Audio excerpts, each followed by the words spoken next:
Now, the greatest radio shows of all time.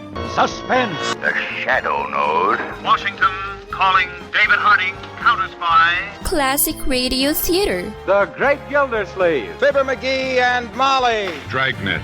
Gunsmoke. The Lone Ranger. Now, step back into a time machine with your host, Wyatt Cox. Good evening, friends of the Inner Sanctum.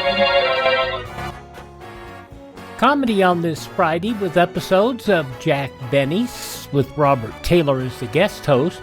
George Burns and Gracie Allen.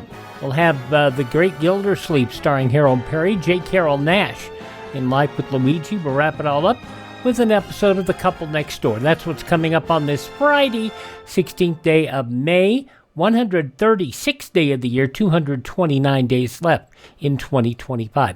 The first major wagon train heading for the Northwest set out on this date in 1843 with 1,000 pioneers from Elm Grove, Missouri on the Oregon Trail. Congress eliminated the half-dime coin on this date in 1866 and replaced it with the 5-cent piece, the nickel. Charles Elmer Hyers invented root beer on this date in 1866, and in 1868, President Andrew Johnson acquitted during his impeachment trial by one vote in the Senate. The Sedition Act of 1918 passed by Congress on this date in 1918, making criticism of the government a jailable offense. In Hollywood on this date in 1929, the first Academy Awards handed out. In 1960, Nikita Khrushchev demanded an apology from President Eisenhower for U-2 spy plane flights over the Soviet Union, thus ending a Big Four summit in Paris. Campbell's Soup introduced SpaghettiOs under its Franco-American brand on this date in 1965. SpaghettiOs. A report by Surgeon General C. Everett Koop on this date in 1988 stated that the addictive properties of nicotine are similar to those in heroin and cocaine. I would think the points that should be gotten across are that this tobacco product contains a drug called nicotine, which is addictive. If I had my way, I would say it is just as addictive as heroin or cocaine. C. Everett Koop, the only Surgeon General to become a household name, known for his work to prevent tobacco use, AIDS, and abortion, and for his support of the rights of disabled children. He passed away in 2013. Kidney failure, he was 96. Queen Elizabeth II of the UK addressed a joint session of Congress on this date in 1991, the first British monarch to address Congress. And it was on this date in 2011, the 25th and final flight of the Space Shuttle Endeavour launched from the Kennedy Space Center, I should say. Passing away on this date, Vice President Levi P. Morton under Benjamin Harrison, the founder of Reese's, H.B. Reese, Federal Agent Elliot Ness, pianist arranger Ernie Freeman, also Andy Kaufman, who died of cancer on this date in 1984. He was just 35. Author Irwin Shaw, Margaret Hamilton, you remember her as the Wicked Witch in The Wizard of Oz. She also was in the radio show The Couple Next Door. She died of a heart attack on this date in 1985 at the age of 82. Sammy Davis Jr. died from throat cancer on this date in 1990 at 64. And also on this date in 1990, Jim Henson. He was put together out of an old spring coat of my mother's and a ping pong ball, which cut in half made his eyes. But he was one of the early characters that was part of a show that I did called Sam and Friends. Jim Henson passing away on the same date as Sammy Davis Jr. in 1990. Died of pneumonia less than 24 hours after being rushed to the hospital. Also, racer Dick Trickle passing away on this date, as did actor Dabney Coleman, passing away a year ago today. Birthdays on this date, Henry Fonda. This is what will happen if even one of the bombers gets through. It will drop 2 20-megaton bombs on Moscow. Jay? Yes, Mr. President. You might hear the sound of the engines just before the bombs drop. Maybe not. In any case, you'll hear the defensive missiles going off. Right after that, the bombs will explode. I'm told that what we will hear at this end will be a high, shrill sound. That will be the ambassador's phone melting from the heat of the fireball. When we hear that, sound, the ambassador will be dead. From the movie Fail Safe, Henry Fonda, born on this date in history. Remember him from On Golden Pond and Mr. Roberts. Woody Herman and the Thundering Herd, born on this date. Also, Vladislav Valentino. You just know him as Liberace. He was born on this date. He did his own TV show, The Liberace Show, and he was the evil Chantel on Batman. Howard Sprague from The Andy Griffith Show, Jack Dodson, born on this date. He was a baseball player, second baseman, also the manager of the New York Yankees in the Oakland A's, Billy Martin, born on this date. And from the movie Kissin' Cousin and Batgirl in Batman, Yvonne Craig, born on this date. I'm sure you could have handled these crooks without my help, but I was glad for the chance to join in the fun. I can understand your enjoyment. With Adam West there, Yvonne Craig, born on this date in history. Hi, this is Jeff Foxworthy. It is now time for the birthday announcements. The following people are now officially older than dirt. From Con Air and Machete, and you remember him from the Sling TV commercials, Danny Trejo, 81 today.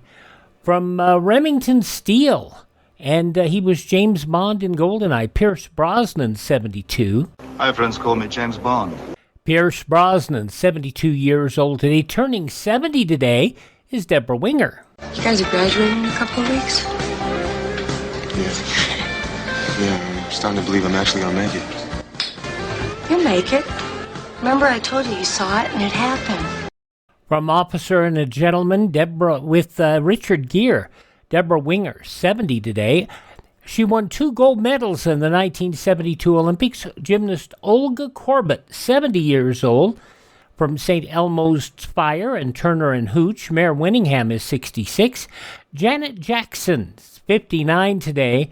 Carol from Growing Pains, Tracy Gold is 56, also turning 56. David Barantz from Angel and Bones. From the original 90210 and the sequel, Tori Spelling is 52. From the Transformers, Megan Fox is 39. It looks like your distributor cap's a little loose. Yeah? How'd you know that? My dad, he was a real grease monkey. From the first Transformers movie, Megan Fox, 39. From Game of Thrones and Ferb in Phineas and Ferb, Thomas Brody Sangster is 35. And from the a cappella group Pentatonics, Kirsten Maldonado is 33. Those just a few of the people celebrating the 16th day of May as their birthday. If this is your birthday... We baked you a birthday cake. If you get a tummy ache and you moan and groan and woe, don't forget we told you so. Happy birthday! Happy birthday! Make a wish, dear, and blow out the candles. Here they go.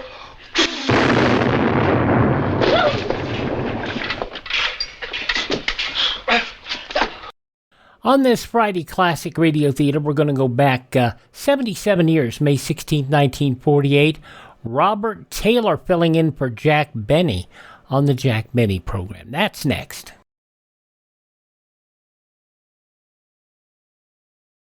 Daily, the broadcasts of Radio Free Europe and Radio Free Asia strike through the Iron Curtain, bringing the truth about the free world to the captive peoples behind it. Help send a message by giving to the 1952 Crusade for Freedom. I know we had an episode of Jack Benny from 1938 yesterday, but let's hear the 1948 cast of the Jack Benny Show without Jack. Robert Taylor filling in as Jack for Jack on this program. The Jack Benny Program, presented by Lucky Strike.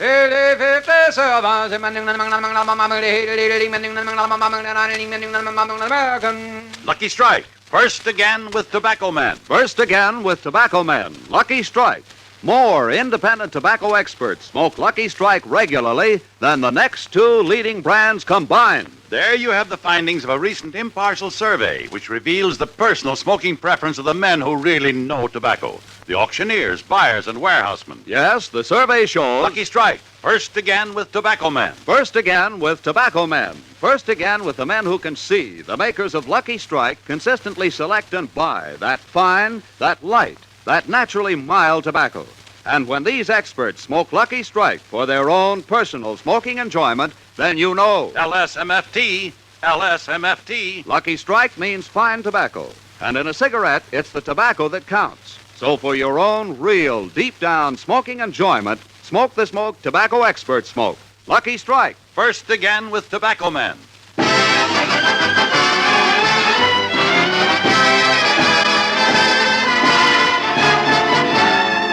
The Lucky Strike program starring Jack Benny with Mary Livingston, Phil Harris, Rochester, Dennis Day, and yours truly, Don Wilson.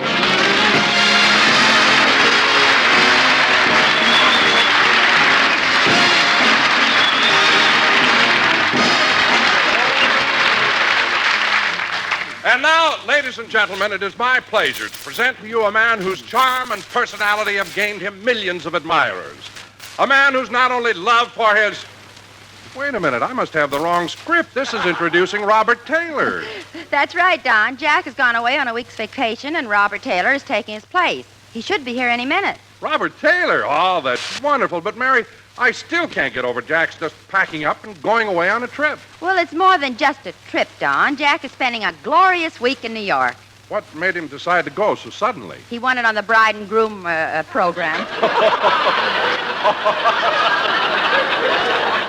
Bride and groom program. Oh, you mean that our own little Jackie boy ran off and got married? Well, not exactly, Don, but Jack figured here was a way to get a trip for nothing, so he got someone to go through the ceremony with him. But what girl would go along with a gag like that? Mary, what are you laughing at? He couldn't get a girl, so he hired a man with a tuxedo, and Jack wore his Charlie's Aunt costume.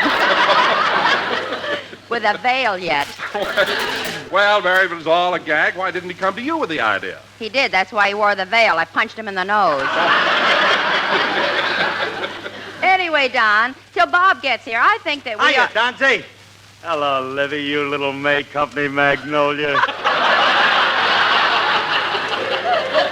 Hello, Phil. Hey, Livy, where's Jackson? Jack won't be on the program today. Oh, he won't? What's wrong? Nothing's wrong. He just decided to take a vacation. He needed a rest. Well, it's his own fault. What? If Jackson had hired a truck instead of carrying his money to the bank, he wouldn't be so worn out. Now, Phil, Jack doesn't have that much money. He don't, huh? When Jackson goes to the bank to make a deposit, he's carrying so many bags, the teller puts on a red cap and meets him at the door. Phil. And then the vice president grabs a microphone and yells, "Leaving on track 5, another load for Fort Knox." Okay, Phil. You don't have to start being such a big comedian just because Jack is off this week. He got Robert Taylor to fill in for him. He got who? Robert Taylor. Oh, you mean Spangler Arlington Brew?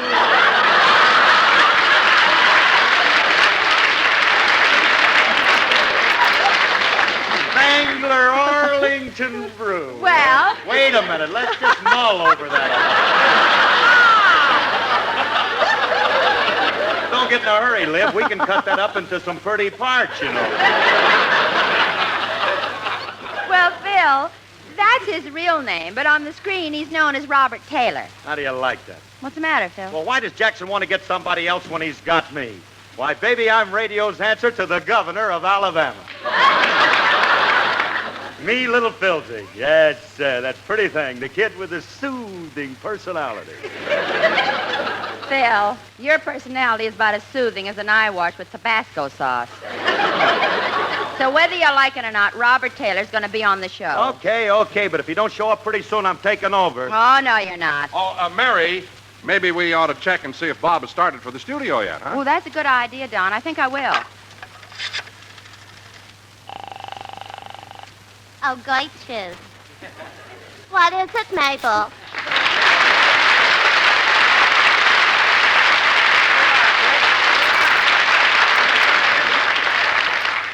The line on your switchboard is flashing. I know. Then why don't you answer it? If I do, it'll stop flashing, and it's the only thing that ever winks at me. Well, then I'll answer it. Hello? Operator, this is Miss Livingston. Will you get me Robert Taylor's house? And please hurry, because Mr. Taylor's going to take Mr. Benny's place on the show today. One moment, please. What is it? It's nothing. It seems that Mr. Benny can't be on the show, so Robert Taylor's taken his... Robert Taylor! Mabel, snap your eyes back in. I can't. One of them is plugged into the switchboard.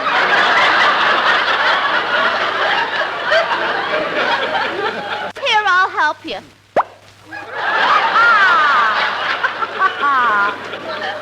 Thanks. Gee, imagine Robert Taylor coming on Jack Benny's program in person. What a personality. What a smile. Oh, he's so tall and handsome and cute. Yeah. He's sort of a Phil Harris with brain.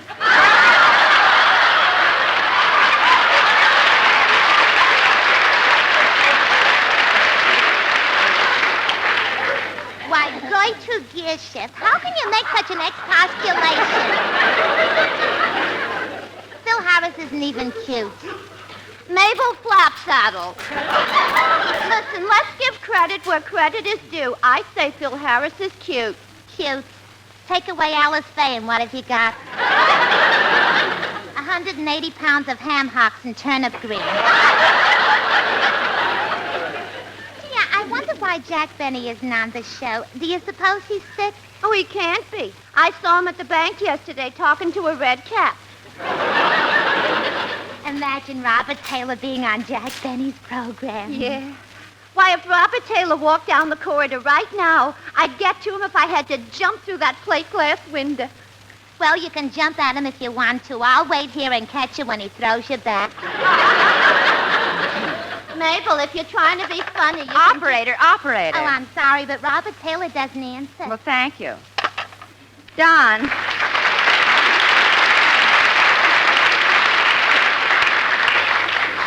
Don, Bob must be on his way over. I just called his house and he doesn't answer. In the meantime, Phil, maybe we ought to... Oh, that must be Bob now. Come in. Okay, where is he? Where is he? Well, wait a minute, mister. I don't know who you're looking for, but you must have the wrong place. No, I ain't. I'm looking for a guy named Benny. Look, Bob, we're doing a show here. Now, what do you want with Benny? I married him yesterday on Bride and Groom. What? Oh, you're the fella Jack hired to... Yeah, I want my dough. Dough? While the organ was playing Oh Promise Me, he promised me $10. $10? It was worth 20 holding that wrinkled old hand.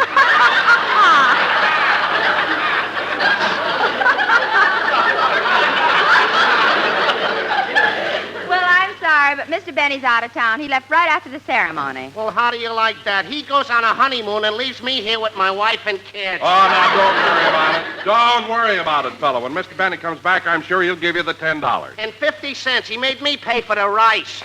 Oh. Okay. Oh. Jack had the darndest thing.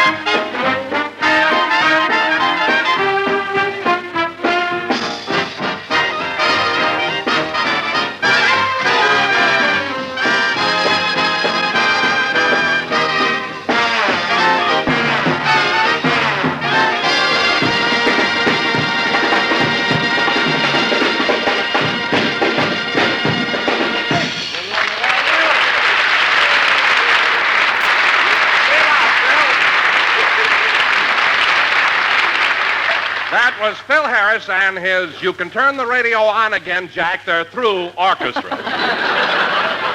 Say, Barry, when's Robert Taylor going to get here? As soon as the sound effect man knocks on the door. Thanks. Come in.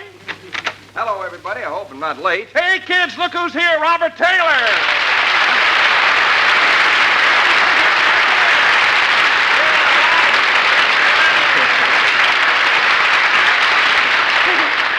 Hello, Mary. Ah, Shangri-La with a widow's peak. Gee, Bob, I'm certainly glad to see you. Well, I'm lucky to be here. As I came down the hall, something jumped at me through a plate glass window. A plate glass window? Oh, my goodness, Bob, let me wipe that blood off your cheek. That isn't blood, that's lipstick. It kissed me. Oh, well, anyway, Bob, it's certainly nice of you to come over and fill in for Jack. Glad to do it, Mary. I think you know everyone. This is Don Wilson. Oh, sure. How are you, Don? That's the control booth. Don's over here. Hiya, Bob. Nice to see you.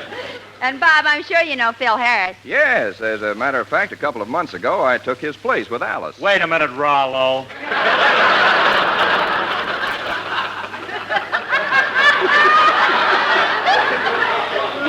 Ain't nobody takes my place with Alice. Well, Phil, I didn't really mean that. I just meant that when you were in Denver, I took your place on the pitch bandwagon. I know, but you wouldn't have been there if Alice hadn't have tricked me. Tricked you? Yeah, she told me she was hiring Spangler Arlington Brew. With a name like that, I thought it must be a ballet dancer. Well, that's funny. I've seen you lead an orchestra, and I thought you were Gilda Gray.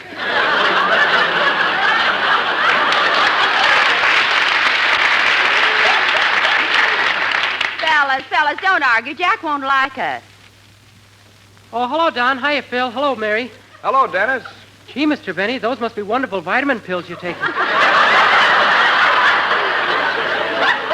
Dennis, that isn't Mr. Benny. It's Robert Taylor. Robert Taylor? Yes, I'm a ballet dancer. Dennis, this is Robert Taylor, the movie star. Gosh, Mr. Taylor, my mother's crazy about you. She even keeps your picture under the icebox. Under the icebox? She doesn't want my father to know she's got your picture. Oh. The other day, my father came into the kitchen, and oh, boy, did my mother think fast. She did, huh? Yeah, when my father said, "What are you doing with your head under the icebox?" she said, "I'm looking at the drip." Dennis!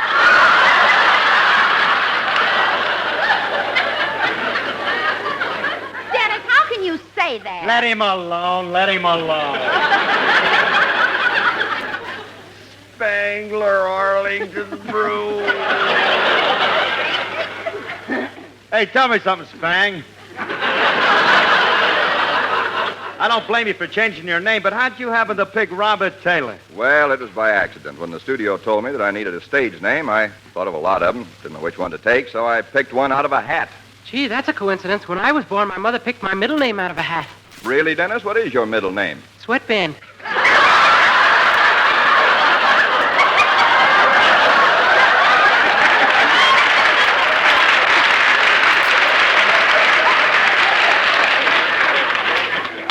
Dennis, go sit down. Oh, Bob. Yes, Don. Oh, Bob, at this point in the program, Jack usually has us do a commercial. Okay, Don, go ahead and read it. Oh, no, I just don't read it. You see, we do a musical commercial with Jack's Quartet, the Sportsmen. Oh, hello, fellas. Ah, they have a wonderful selection prepared for today. You were meant for me. You were meant for me. Say, Don. Yes, Bob? Do you think they'd mind if I accompanied them? I do play a musical instrument, you know. Well, Bob, I didn't know that. What instrument do you play? The cello. Oh, no. Oh, Spang. Not a cello, Spang. Phil, you don't play any instrument. Bob, if you want to accompany the quartet, go ahead and do it. Okay, just wait a minute while I get my cello. Okay, Bob, while you get set, I'll announce the number. Ladies and gentlemen, You Were Meant for Me by the Sportsmen's Quartet and starring Robert Taylor on the cello. You were meant for me. O-L-S-M-F-T.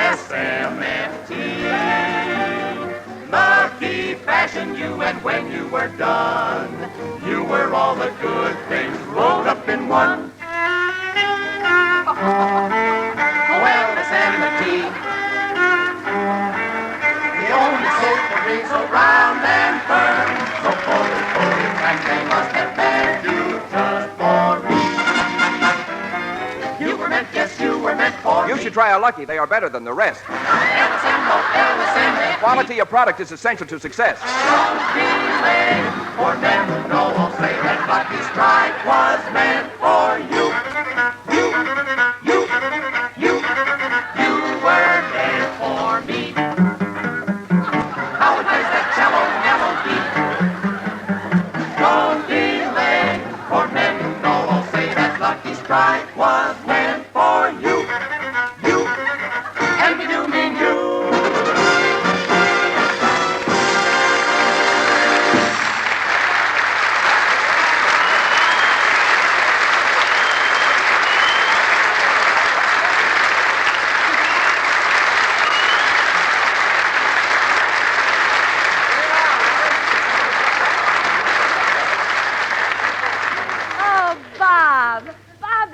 Wonderful. Thanks. But of all the musical instruments, how in the world do you ever pick on that one? Well, I had no choice. My mother had her mind made up. I had to be a cellist or else. Or else what? A ballet dancer. Well, Bob, I think it's wonderful. I think it'd be nice if everybody devoted a little time to music. I used to play a musical instrument. You did, Dennis? Yeah, but one day my mother got mad at my father and threw it at him, and it got smashed against the wall. Oh, that's too bad. What instrument was it? The piano.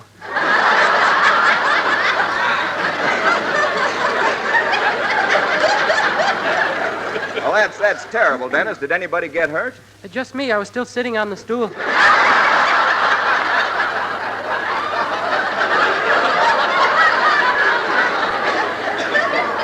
Dennis, why don't you go sit down and...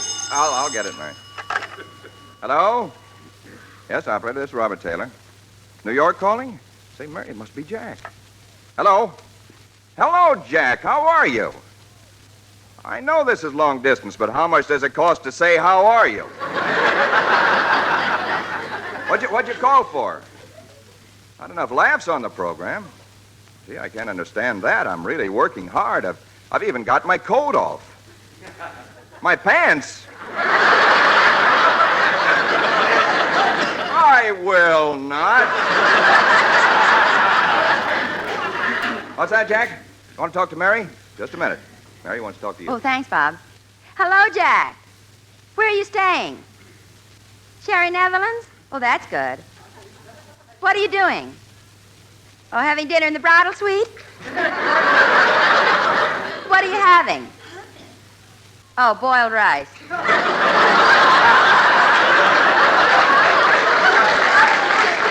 Look, Jack, I better hang up. I'm beginning to sound like Jessel. What? Oh, all right, I'll tell him. Goodbye. Dennis, Jack wants you to sing your song right now. Okay, Toots. Toots? I call you babe, but she's your sister. Okay, Dennis, go ahead and sing.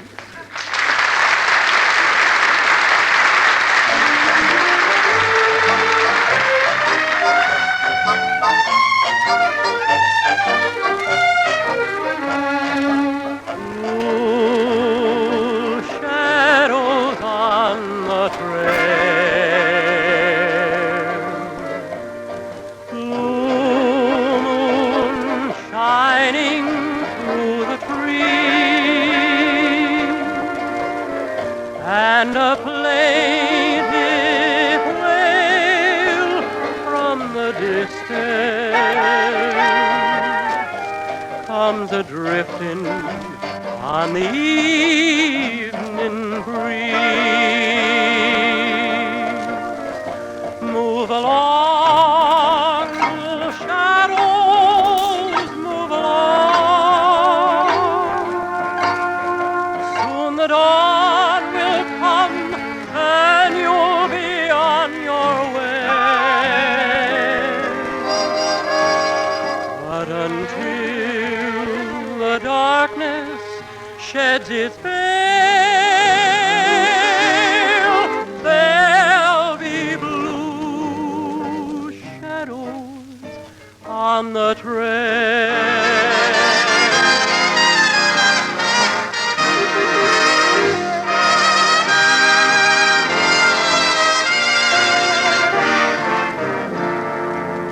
Soon the dawn will come and you'll be on your way. the darkness sheds its veil, there'll be blue shadows on the trail.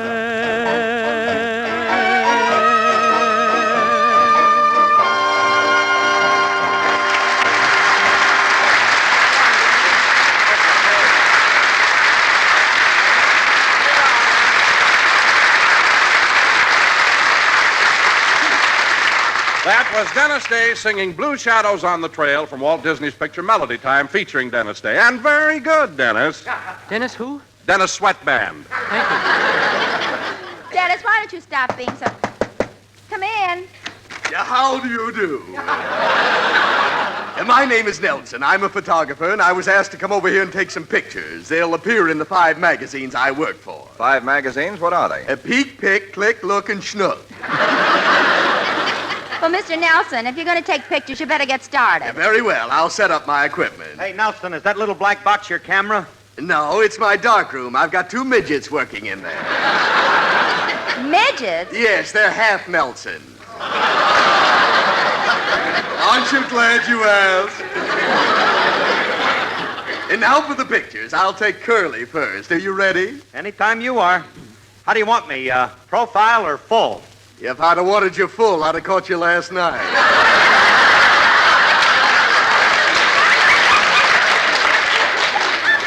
Mr. Nelson, you shouldn't talk that way to... Let him alone, let him alone. Anyway, Mr. Nelson, Mr. Taylor is the star of the show today, so why don't you take a picture of him? Very well. Will you sit here in this chair and hold your cello between your knees? Certainly. Like this? That doesn't look too good. Lean the cello on your right knee. No, I'm trying to get something that shows you're a great athlete, but I can't seem to get it with a cello.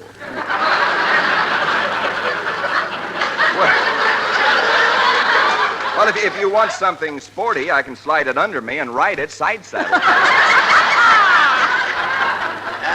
No, I'll think of something. Well, in the meantime, how about taking a picture of me? I'm sorry, but I don't take landscapes. But you look like a good subject. Me? Yes. Did you ever have your picture taken? Only once when I was 3 weeks old. That was when you were a little baby. Didn't your mother take any of you growing up? Well, she didn't have to. Each year she had the picture enlarged.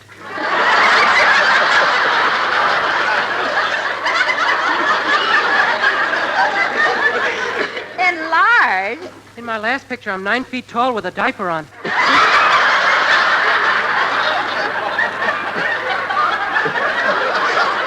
Say, Mary, does Jack go through this every week with Dennis? Why do you think he went away for a rest? Mr. Nelson, what about the picture? Yeah, I'll do it right now. Come here, young man. Now, you stand right over here. Here? Yes, now hold it. What? Hold it. Very good, very good. Well, that was silly. You made me hold the camera and I took your picture. Oh, my goodness, I did it again. I've got 3 million pictures of myself.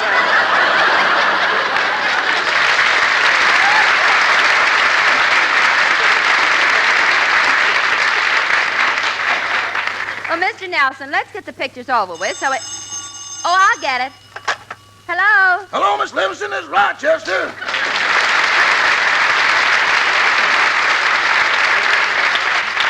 Oh, hello, Rochester. How are you? Oh, I feel all right now, but 2 days ago I didn't feel so good. Oh, that's too bad. But Mr. Bennett sure was considerate. He was? Yeah, while I was dusting the house, Mr. Bennett came over and said, Rochester, you don't look so good. And when I told him I didn't feel good, he said, well, you better hurry up and dust the house, wash the dishes, cut the lawn, trim the hedge, sweep the porch, clean the chimney, polish the silver, wash the woodwork, wax the floors, and get right to bed. Well, Rochester, did you finally get to bed? How could I? That was 2 days ago. I just finished washing the woodwork. Well, Rochester, now that Mr. Benny is out of town, I think you ought to take the opportunity to get out of the house and get some fresh air. Get out of the house? What are you laughing at? This chain is so short I can't even bring the milk in.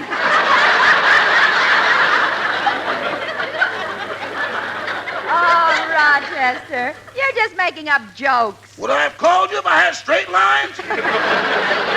I thought so. Well, what did you call for? I'd like to talk to Mr. Taylor. Oh, just a minute. I'll call him. Oh, Bob, Rochester wants to talk to you. Okay. Hello, Rochester. What is it? Oh, Mr. Taylor, since you're going to be eating here for the next few days, what time would you like to have your dinner? Well, would 7 o'clock be all right? Yeah, that'll be okay. And, Rochester, I'd like to have steak, potatoes, and peas. I'm sorry, Mr. Taylor. I read the contract Mr. Bennett gave you, and steak ain't on it.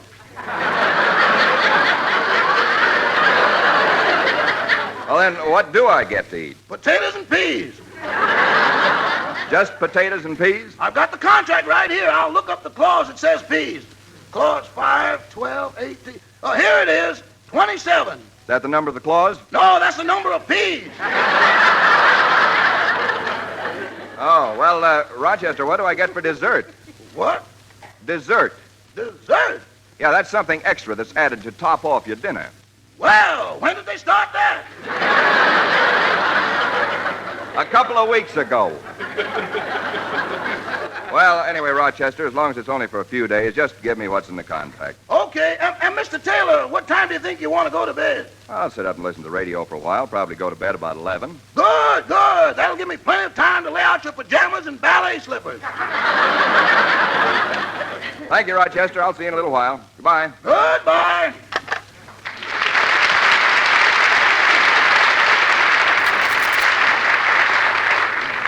Gee, Mary, the time is almost gone. I'd planned so many things I wanted to do on this program, but that photographer came in and took up all our time.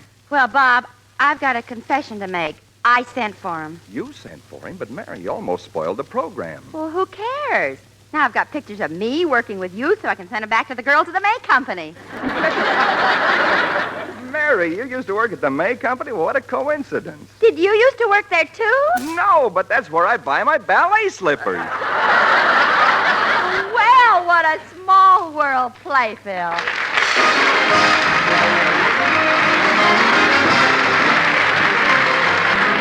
Mary and Bob will be back in just a minute, but first here's Basil Rysdale. Lucky Strike, first again with Tobacco Man. American. First again with Tobacco Man, Lucky Strike. As a recent impartial survey reveals, more independent tobacco experts smoke Lucky Strike regularly than the next two leading brands combined. Lucky Strike, first again with Tobacco Man. Remember, these are the experts, the men who really know tobacco.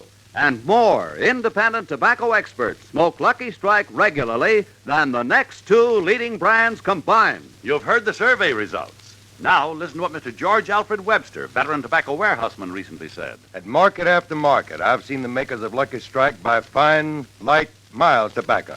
Tobacco that makes a grand smoke. I've smoked Lucky's 29 years. So light up a Lucky. Light up a really fine cigarette, and puff by puff, you'll see. LSMFT. LSMFT. Lucky Strike means fine tobacco. And in a cigarette, it's the tobacco that counts. So for your own real, deep-down smoking enjoyment every time, smoke the smoke tobacco experts smoke. Lucky Strike. So round, so firm, so fully packed, so free and easy on the draw. Lucky Strike. First again with Tobacco Man. Say, Mary, I was just looking at this magazine, Radio Best, and Jack was picked as the #1 comedian. Well, how do you like that? What are you laughing at, Mary? Jack's off the air 1 week, and already he's America's favorite comedian. Good night, doll.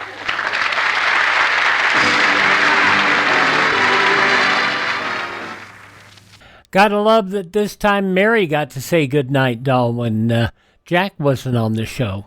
He did that for her many times. Alrighty, 77 years ago, May 16, 1948, Robert Taylor filling in for Jack Benny here on Classic Radio Theater with Wyatt Cox. Nobody filling in for George Burns and Gracie Allen. That's next.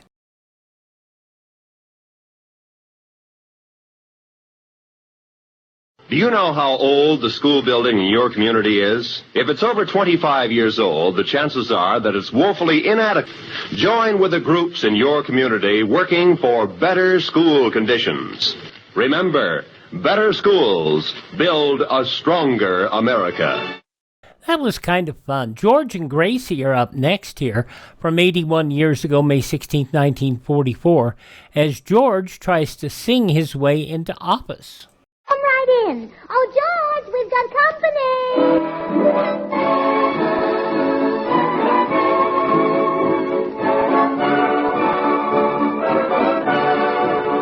This is Bill Goodwin, speaking for Swan, the new white floating soap that's pure as fine Castiles. Well, it's Tuesday night again, time for another pleasant visit with George Burns and Gracie Allen, with Felix Mills in the orchestra, and our guest tonight, Lawrence Tibbett. And now meet the people who live in the Burns house, George and Gracie.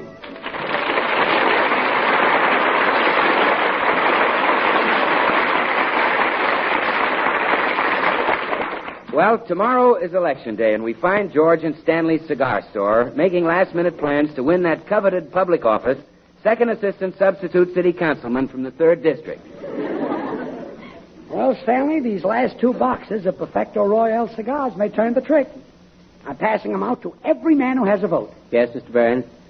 It was darn nice of you to give me a special rate because I bought so many of them. Oh, that's all right. At 4 for a nickel, I still make a profit. They're top-notch smoke. Have one, Mr. Perkins? No, thanks. My doctor advised me to stay away from tobacco, but not that far away. Okay, have your little joke. Oh, hello, George. I thought I'd find you here. Oh, hello, sweetheart. Good morning, Mrs. Burns. Hello, Stanley. You're not selling my husband more of those cigars, are you? Don't blame me. I'm getting these for the voters. You know, to pass out. Well, they certainly will if they smoke those. Darling, I don't believe you know Mr. Perkins. This is the real estate man, Mr. Grafton Brookhouse Perkins. Oh, how do you do? How do you do, Mr. Perkins? Well, gentlemen, wait till you hear the clever thing I just did. I put an ad in the newspaper calling George's opponent, Gordon Cates, a moron. But you can't do that. He'll sue us. Oh, I was too smart to mention his name. The ad says, do you want a moron for your councilman? Vote for George Burns.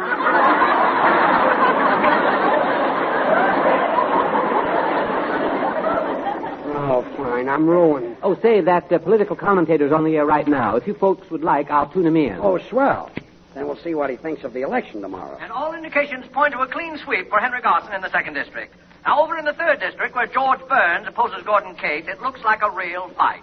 Gee. With everyone fighting to vote for Gordon Cates. Oh. And now, political notes from here and there. Last week, the state of Louisiana turned the governor's chair over to Jimmy Davis, whose successful campaign, you remember, featured the singing of Mr. Davis. Music in politics seems to be an important new trend. Stanley, and it quick, wouldn't turn that surprise off. me if... Why, what's wrong, Mrs. Burns? George, you can croon your way into office just like that governor did. You think so? Well, of course, darling. Oh, here we've been knocking ourselves out, and all the time you've had the election right between your tonsils. I'd love to call you Rose, dear, but roses fade away. Oh, no. What do you mean, oh, no? In Louisiana, that man singing got him the governor's chair, didn't it? Yes, but... Oh, why, George may even get to be governor. It wouldn't surprise me if his singing gets him the chair. Well, come on home, Gracie. I've got a lot of practicing to do. But wait a minute. I'd love to call you Rose. Oh, murder. I'm in for it now. Why, Mr. Perkins? Well, I'm the agent for the house next door to Burns, and for months I haven't been able to rent it because of his singing. Well? Well, he's been quiet lately, and just yesterday I managed to rent the house to Lawrence Tibbett. Lawrence Tibbett? Yes. Oh, George's singing will drive him crazy. Say, I'd better telephone him. Oh, yes. Mr. Tibbett might get mad and throw George right out of the neighborhood. Yes, he might. Never mind the telephone.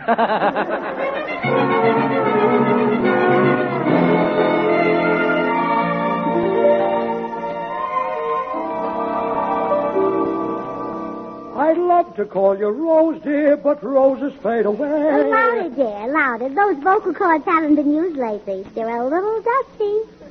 Roses die when wintertime appears. What was that? Oh, our new next-door neighbor knocking on his window. He's the noisiest man. His little son runs away, and all day long he stands at the window yelling for him. Figaro, Figaro, Figaro!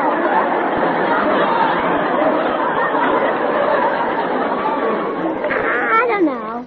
They must be Spanish. Yeah. I'd love to call you Daisy. What?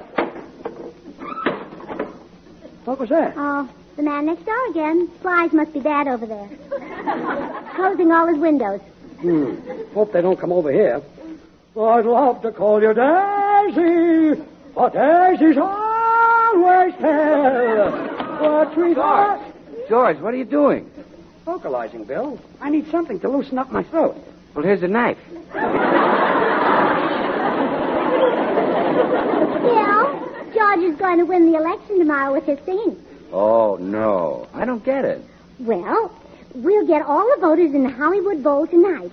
George will sing for them, and tomorrow they'll vote for him. Well, Gracie, even if that'd work, it's no good because Lawrence Tibbett is using Hollywood Bowl tonight. Lawrence Tibbett? What office is he running for? Well, he's not running for any office. He's giving a concert. Hey, that's bad. All the music lovers will be there listening to Tibbett. I won't have anybody to sing to. Well, there's only one thing to do.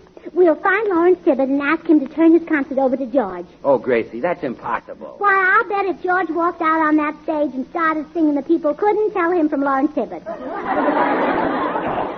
They could, too. They could not. They could, too. Tibbett has a mustache. Well, now I've heard everything. And if I call you Buttercup...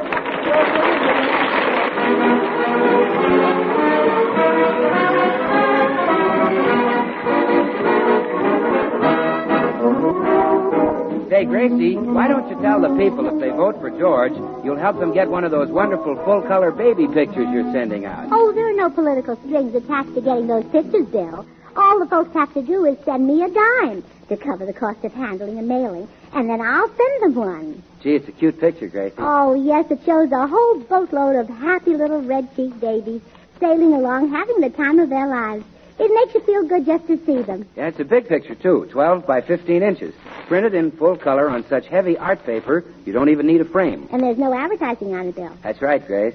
And all the folks have to do to get one is to send a dime to Gracie Allen, Box 84, New York 8, New York. That's Gracie Allen, Box 84, New York 8, New York. Now, please, everybody, send for your swan picture with all those cute babies in it. Now, before they're all gone. Send me your dime tonight. Don't miss this year's swan's baby picture. That address is Gracie Allen, Box 84, New York 8, New York.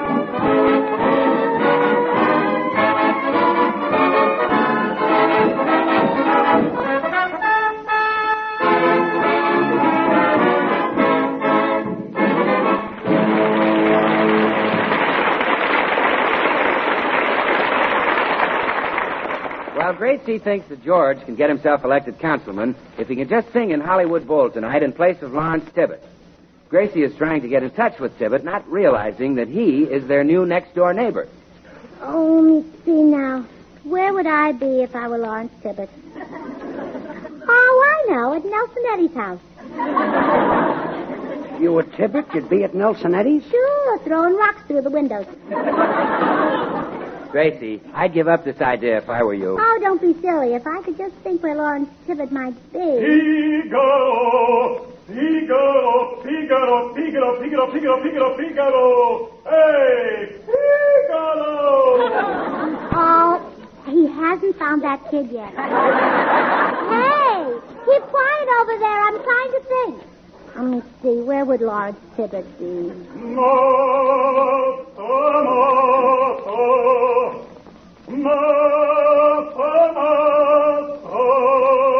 Now he's lost his daughter. Hey, wait a minute. That's a great voice. Did you hear that E flat? Oh, that's nothing. George's E's are much flatter.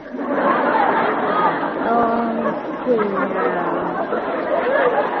Oh, maybe if I call the Hollywood Bowl, I could find Mr. Tibbett. Mimi, Mama, Mama, Mama, Mama. Well, now even his mother's run out of him. Listen, I don't know who that guy is, but he's got a wonderful voice. Oh, Bill, it's only good if you don't hear George sing. Can I tell you something, Gracie? It's only great if you don't hear George sing. Oh, Bill, I'm glad you agree. Oh, sweet mystery of life at last. I found you. Show him up, Judge. I'd love to call you Rose, dear. I'd love to call you Rose, dear. I'd love to call you Rose, dear. Oh, not.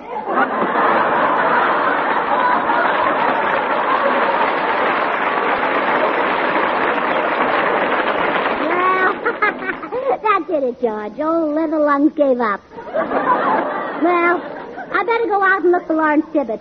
Bill, what does Mr. Tibbett look like? Lawrence Tibbett? Well, he's a big, handsome, barrel-chested baritone. Oh, George is type. George is type, huh? George isn't that type, Gracie. He is, too, on a smaller scale, of course.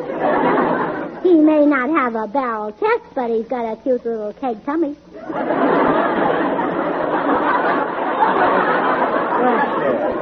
Well, I'll see you folks later. Bye. Oh, Bill, on your way out, will you see who's at the door? Oh, sure, Gracie. I want to talk to you. Why, Lawrence Tibbett.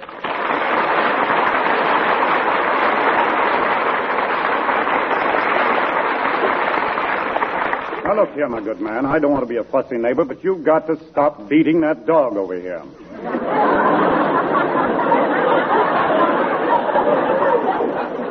Dog? Yes, his howling is driving me crazy. Oh, you must mean Mr. Burns singing. Now, don't tell me those sounds came from a human throat. Well, yes, you see... hey, wait a minute. Are you living in the house next door? Yes, you can call it living. Oh, this is rich. Gracie doesn't know that you're Lawrence Tibbett. Wait till she finds out. Well, who was it, Bill? Oh, it's the Leather Lungs. Yes, Gracie, the man next door. He's mad about George's voice. Oh, he is? Very mad. I'll see you later. Did you want to see my husband? Yeah, definitely.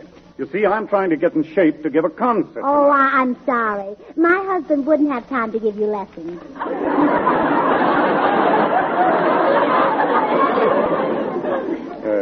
Lessons? Yes, he's too busy. You see, he's taking Lawrence Tibbett's place in the Hollywood Bowl tonight. Well. This is very interesting. Tell me more. Oh, are you a fan of Mr. Tibbett? Yes. I have been for years. Oh, you know him? Intimately. In fact, I shave Mr. Tibbett every morning. Oh, you're a barber. And you want to give up barbering and start singing, huh? Well, let's hear your voice. My voice? Yes, sing something. On the road to Mandalay. Well? Well, I hope you didn't sell your shop.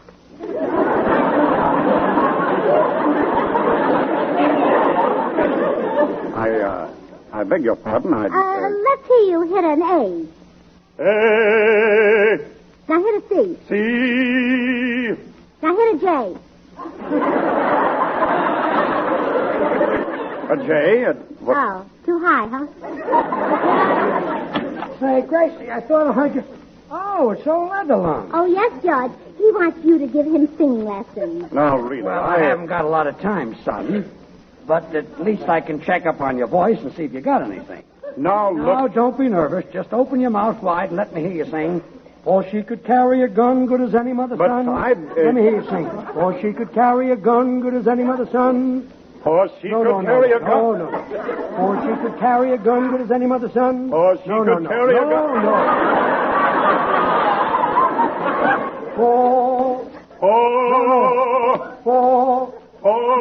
No. For she could carry a gun good as any mother's son. For she could carry... No.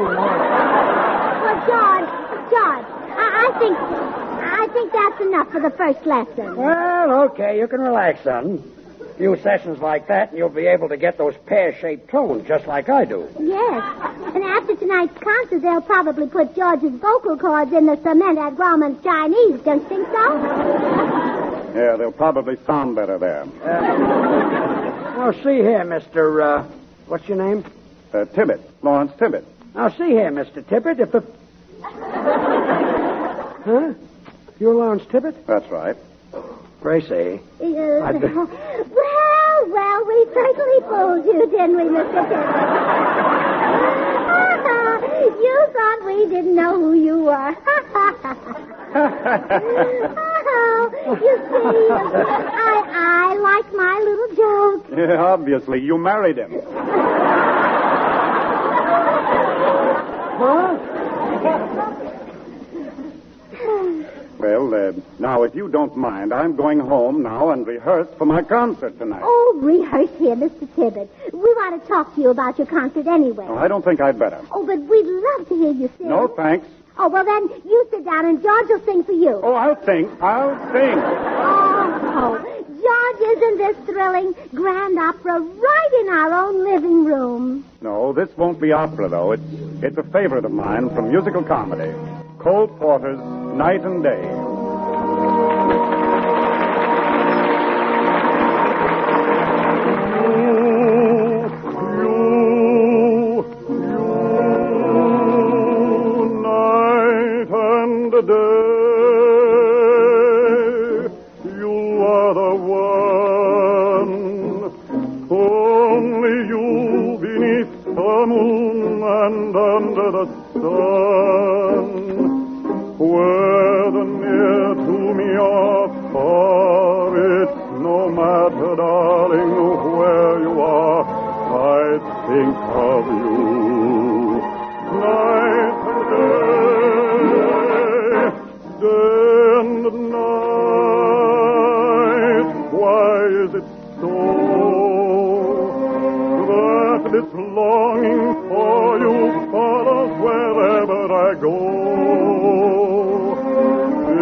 Wonderful. I'm sorry I said you weren't as good a singer as my husband. Oh, that's all right. Oh, I take it back. You are as good. Yeah?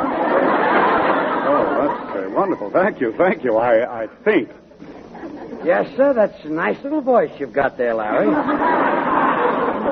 fact, you got me worried. I'm going in and vocalize a little. Oh! Mr. Tibett, my husband can get elected councilman tomorrow if you just let him take over your concert tonight. Oh, I'm afraid that's impossible. The people expect to hear me sing things like Carmen. Well, George can do that. Which Carmen do you sing, like Lombardo or Miranda?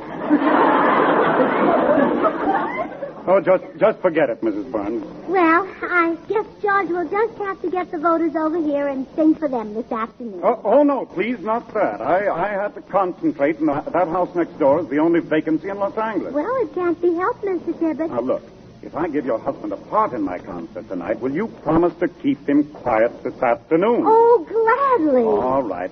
Now, have him backstage at the Bowl at 7:45. Goodbye. Oh, goodbye and thank you, Mr. Tibbett. And don't worry about George's voice. He's a regular nightingale. You think so? Oh, yes. When he sings in Hollywood Bowl tonight, you'll really hear the birds. I'm afraid so.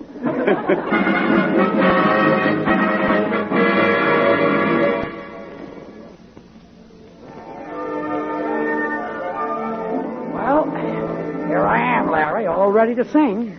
Will George have much to sing, Mr. Tibbett? Oh, yes, he sings every other number. Gee. Now, here's the program. First, you sing the aria, O tu che inseno agli angeli, from La Forza del Destino by Giuseppe Verdi.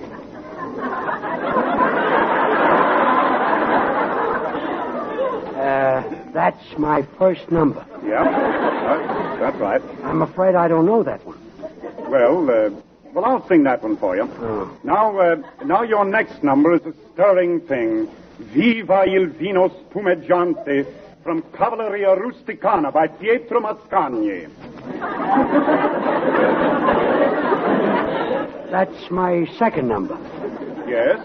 And this, of course, you do very fortissimo. Viva voce, eccetera, eccetera, eccetera. Oh, well, that's the only way George would do it.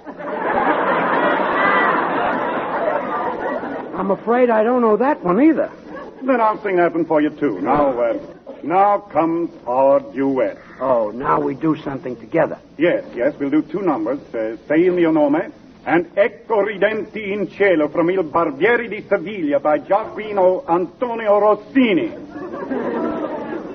You don't happen to know Struck Miss Lizzie?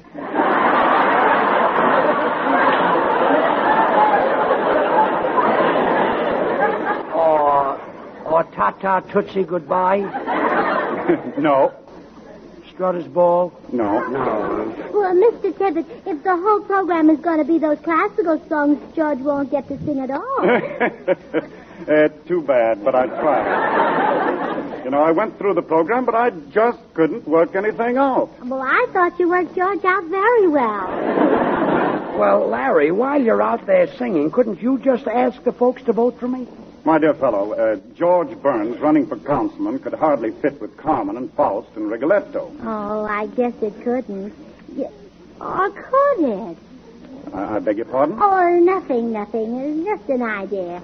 You go on the stage, Mr. Tibbett, and I'll bring your music out to you. But why you? Well, I'd like to look it over so I'll know what to say when I introduce your numbers. But I thought the narrator was Bill Goodwin. Well, I'm taking his place. Oh, I see. Well, hurry now. The concert begins in just a few minutes. Yes.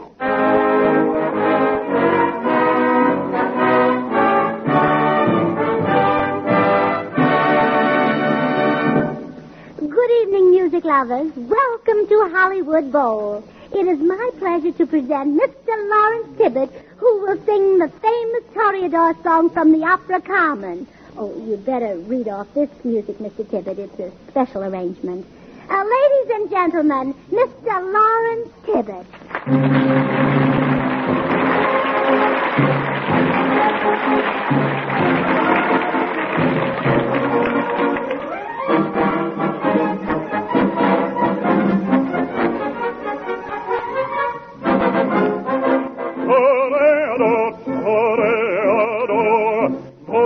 George Burns, that's who we're for.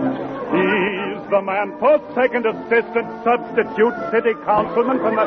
Hey, wait a minute. Stop that music. Stop it.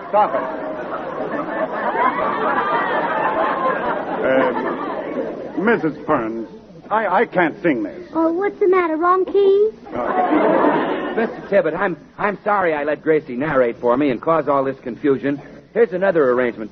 Sing this one. Well, this doesn't have anything about George Burns in it, does it? Oh, no, sir, not a word. All right. Let's take it again, Mr. Mills.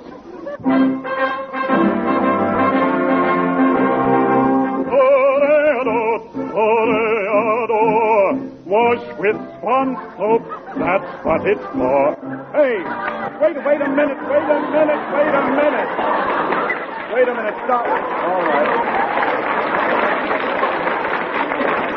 Mr. Tibbett, what's the matter? Well, what is this Swan soap?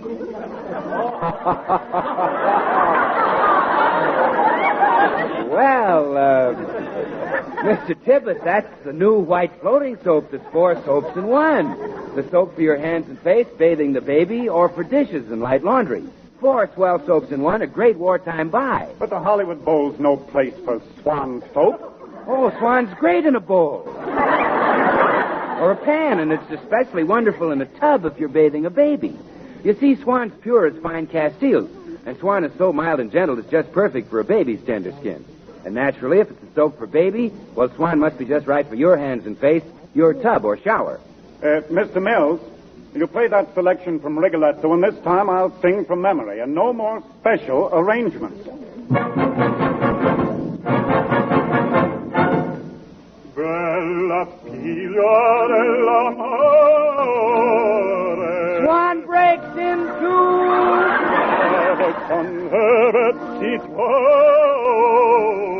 Put half in the bathroom for your hands and face and half in the kitchen for dishes and light laundry. Stop that music. Stop that music. Ladies and gentlemen, there will be a slight delay in the quartet from Rigoletto while I take care of the trio from the 3rd District.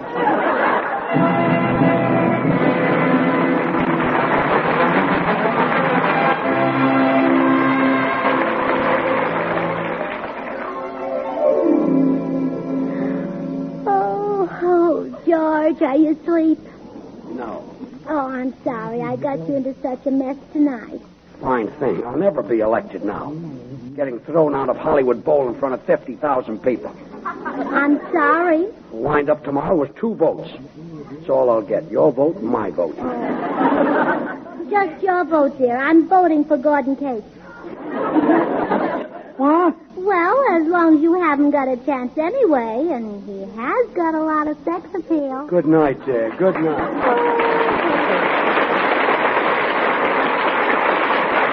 Folks, I just want to tell you this. Gracie was really on the level about that baby picture we spoke of. If you want to get a swell full-color picture of a lot of babies just as happy and full of fun as can be, here's your chance. This picture is by a famous artist, and it's printed on very heavy art paper. You can frame it or tack it up just the way it is. Perfect size, too, 12 by 15 inches. To get your picture, just send a dime to cover the cost of mailing and handling to Gracie Allen, Box 84, New York City 8. That's Gracie Allen, Box 84, New York 8. Better do it now before you forget. Here they are again, George and Gracie. We're a little late, folks. Good night.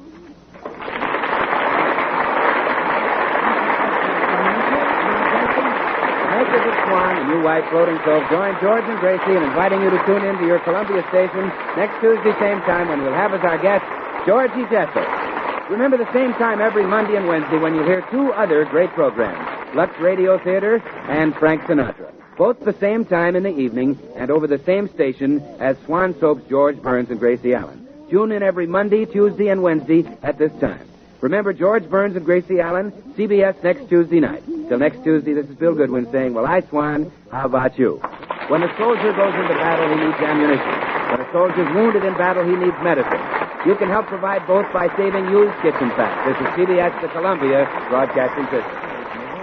And they ran right out of time. George and Gracie, 81 years ago, May 16th, 1944. Lawrence Tibbett, such a great singer in his time.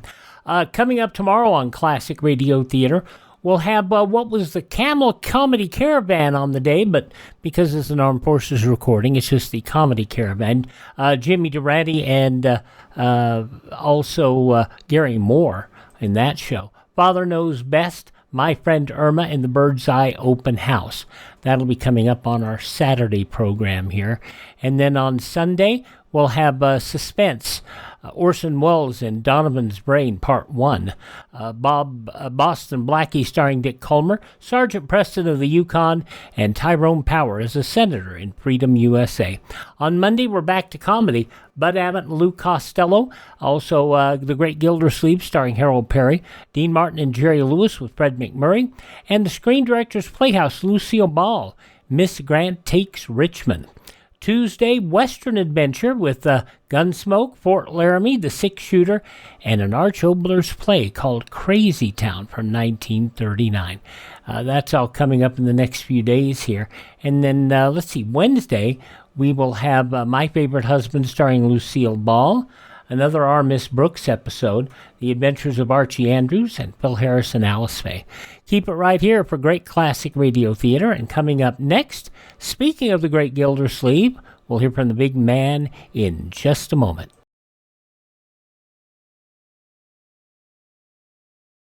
Alert Americans will heed history's lessons. Throughout history, surprise has had a leading role in military disasters. Today, an enemy capable of surprise air attack could leave chaos in his wake. That's why you should be in the Civilian Ground Observer Corps, volunteering a few hours a week to guard our skies.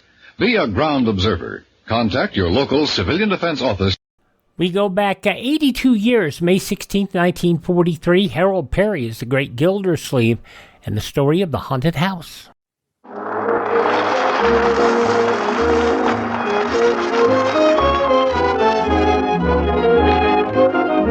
Kraft Cheese Company will also bring you Bing Crosby every Thursday night. Present each week at this time Harold Peary as the Great Gildersleeve, written by John Whedon and Sam Moore. We'll hear from the Great Gildersleeve in just a moment. But first, I think most homemakers listening in will agree that between rising food costs and red stamp rationing, it's getting to be more and more of a problem to satisfy family appetites. Well, if that's the case in your house, one good way to practice true economy is to place Parquet, the quality margarine made by Kraft, at the top of your grocery shopping list. For Parquet margarine requires just 5 red ration points, and it's just about the finest flavored spread for bread your family ever tasted. What's more, Parquet is a delicious seasoning for everyday hot-cooked vegetables, a real flavor shortening for baking, and you'll especially like it for pan frying because it doesn't spatter or stick to the pan. Yes, the family will like Parquet for appetizing flavor and for wonderful nourishment, too. It's one of the best energy foods you can serve, and every pound contains 9,000 units of vitamin A. So for flavor, for economy, and for good nutrition, ask your dealer for Parquet, P-A-R-K-A-Y. Parquet margarine made by Kraft.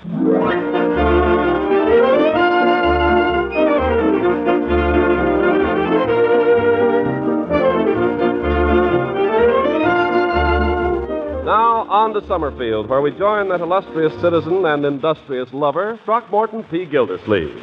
And where do we find him? Well, love is funny. The door that yesterday was slammed in your face today flies open at your approach.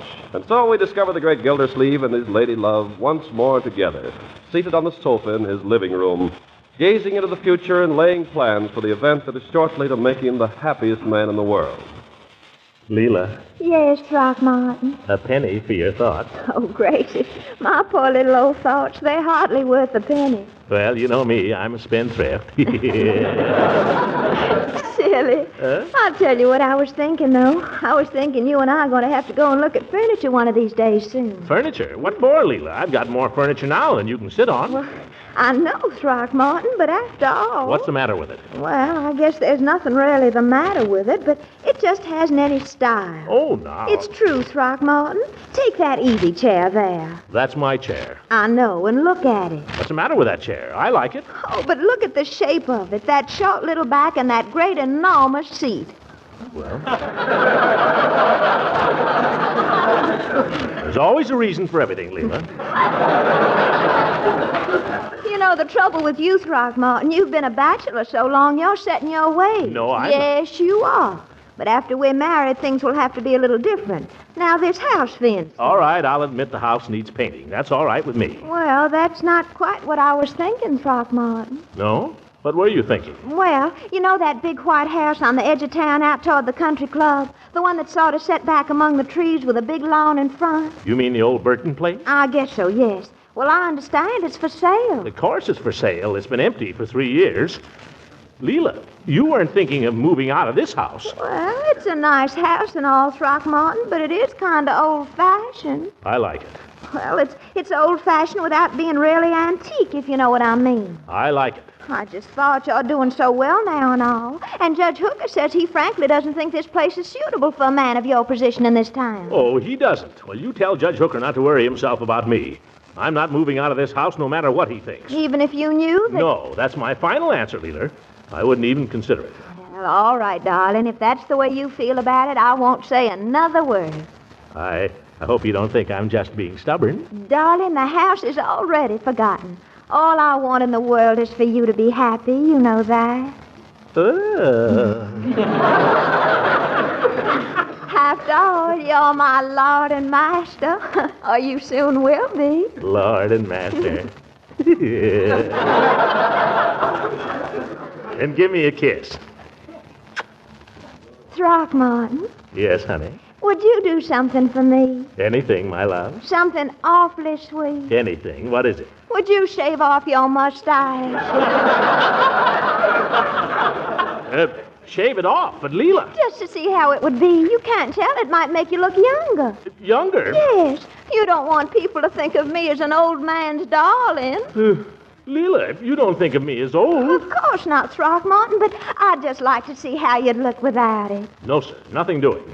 I just wouldn't be me without my mustache, Leila. Very well. In that case, would you kindly move over, Throckmorton, and give me a little room on this sofa? Oh, now, You Leila. said you'd do anything I asked. You promised. Leila, why do you have to change everything? Can't you love me the way I am? Well, I don't think you can love me very much. All I ask you to do is to shave off a little old mustache. I'm not asking you to buy any new furniture. I'm not asking you to move. All right. Besides, it tickles. All right, Leila, all right. I'll shave it off. Delilah.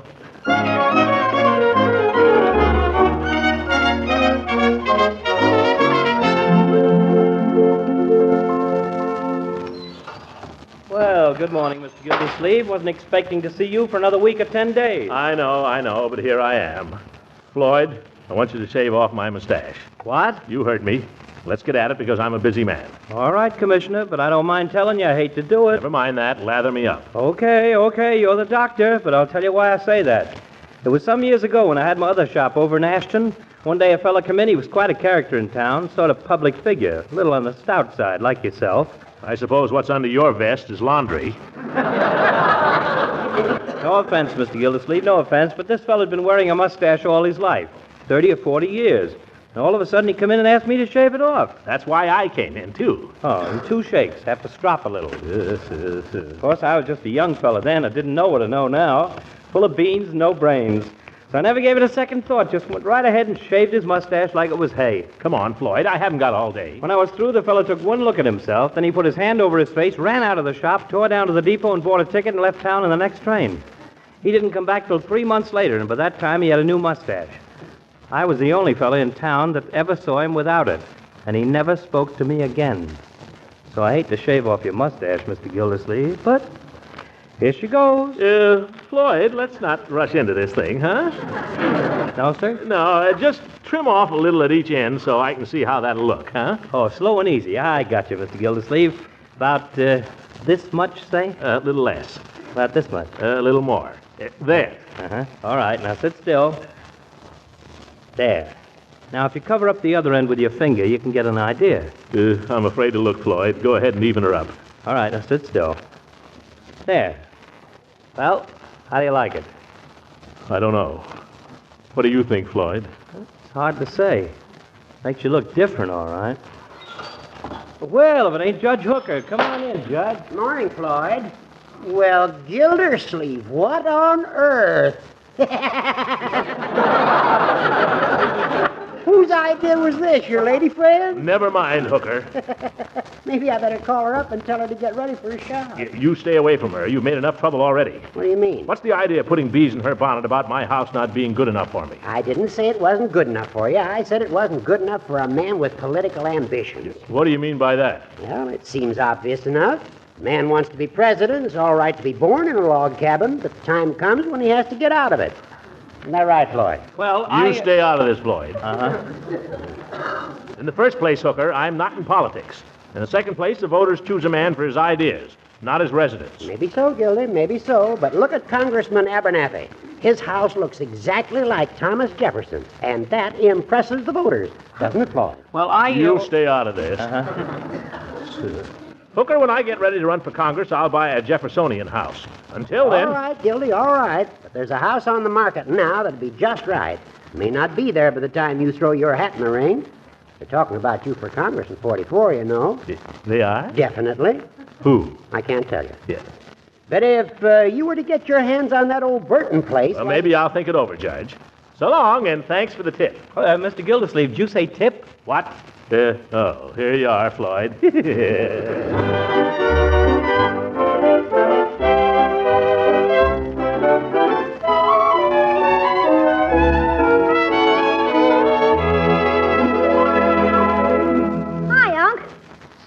What's going on? Going on? What are you talking about, Leroy? Somebody's been sabotaging your mustache. Yes. I simply had it trimmed. Is supper ready? Any minute, Bertie says. Very well. Come in and sit down here for a moment, my boy. I want to talk to you. Me? Yes, you. Gosh, Unc, I don't think you got a thing on me right now. I'm not accusing you of wrongdoing, young man. Is that the only subject you can think of for conversation with me? Well, it seems to come up pretty often. But if you just want chit-chat, I'll tell you about the horror picture I saw this afternoon. The Mummy's Claw. I don't want any chit-chat. It's about a mummy that came back to life as a zombie. That's enough of that. But, Unc... Leroy, I want to ask you a question. Are you happy here in this house? Well, sure. Yeah, I like it fine, Unc. You're not thinking of throwing me out, are you? No, Leroy, I love you very dearly. Some of the time. What I want to know is, would you like it if we moved to some other house, in another neighborhood? And not live near Piggy and the gang? Well, you can still see him now and then. Oh, please, Unc, we don't want to move. It's swell here. Hello, Uncle Mort. What about supper? Any minute, Marjorie. I was just talking to Leroy. You look peculiar, Uncle Mort. What have you done to yourself? Nothing. It's his mustache. Well, it gets awfully hot in the summer, Marjorie, so I just thought... Oh, I think it looks cute. Well, thank you. Hey, Marge, you don't want to move to a new house, do you? New house? Now what's got into you? To me, nothing. It's Uncle Mort. Leroy, I'll handle this. But what is this? You're not thinking of leaving this house. Well, not exactly, my dear. It was, I just wanted to get your reaction. Oh, but Uncle Mort, I've lived in this house for more than 20 years. Leroy was born here. I love it. I love every room, every squeaky board in the stairs, every rattle in the window. All right, my dear, all right. I just thought you might like a little more room. The old Burton house, for instance. Burton's? Oh, my gosh, Unc, it's got 3 acres of lawn.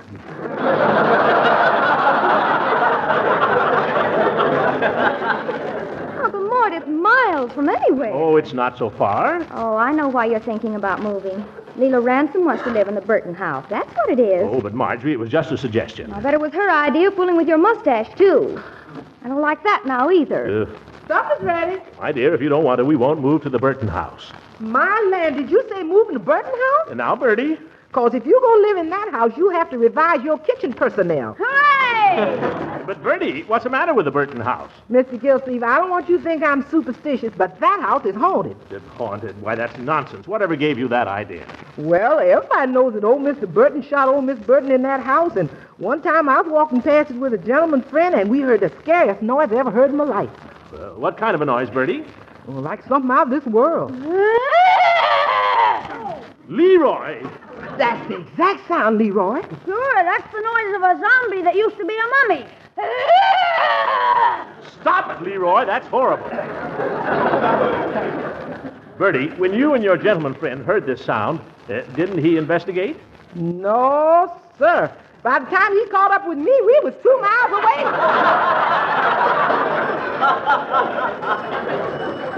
I'll go. Fine time for anybody to be calling on us. Oh, hello, Judge. By George, here he is at supper time again. Hello, Judge. I can't stay, Throckmorton. I stopped in to tell you I just found out the Burton estate would be willing to make a substantial reduction on that. Judge, I've decided not to go into that any further. Oh, so it was Judge Hooker's idea for us to move. What's going on here? What do you mean, my dear? Why is everybody trying to get us out of this house? Now, Marjorie, I just found out that the Burton estate is willing to make your uncle a very favorable offer. Estate? By George, I begin to see the light. Estates have executors, don't they, Judge? Why, of course they do, you darn fool. What's that got to do with it? I dare say the executor of this particular estate would make a pretty penny in fees if this particular house were sold, would he not? It's just a set fee prescribed by statute. Answer my question. I did. All right. Now, who is the executor of this estate? Now, Gildy, that's neither here nor there. It just happens this particular executor prefers to remain anonymous. Oh, he does, eh? This particular executor wouldn't happen to be named Horace W. Hooker, would he, Horace Hooker? Well, it just happens. Case dismissed. Let's get to dinner. The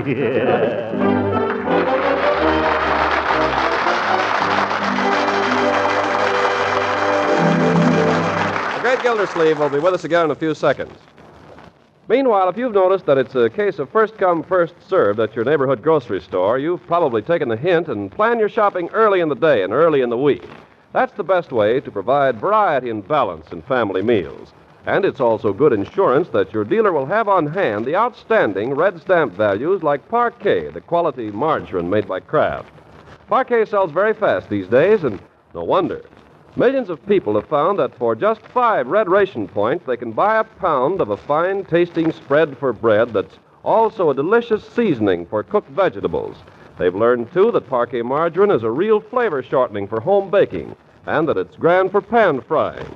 Now, if the growing popularity of Parquet margarine in your neighborhood, combined with wartime shortages, have made your dealer supply run out, ask him for Parquet again soon, for Kraft is doing everything possible to keep all dealers supplied. Ask for Parquet, the vitamin A fortified energy spread, spelled P-A-R-K-A-Y, Parquet margarine.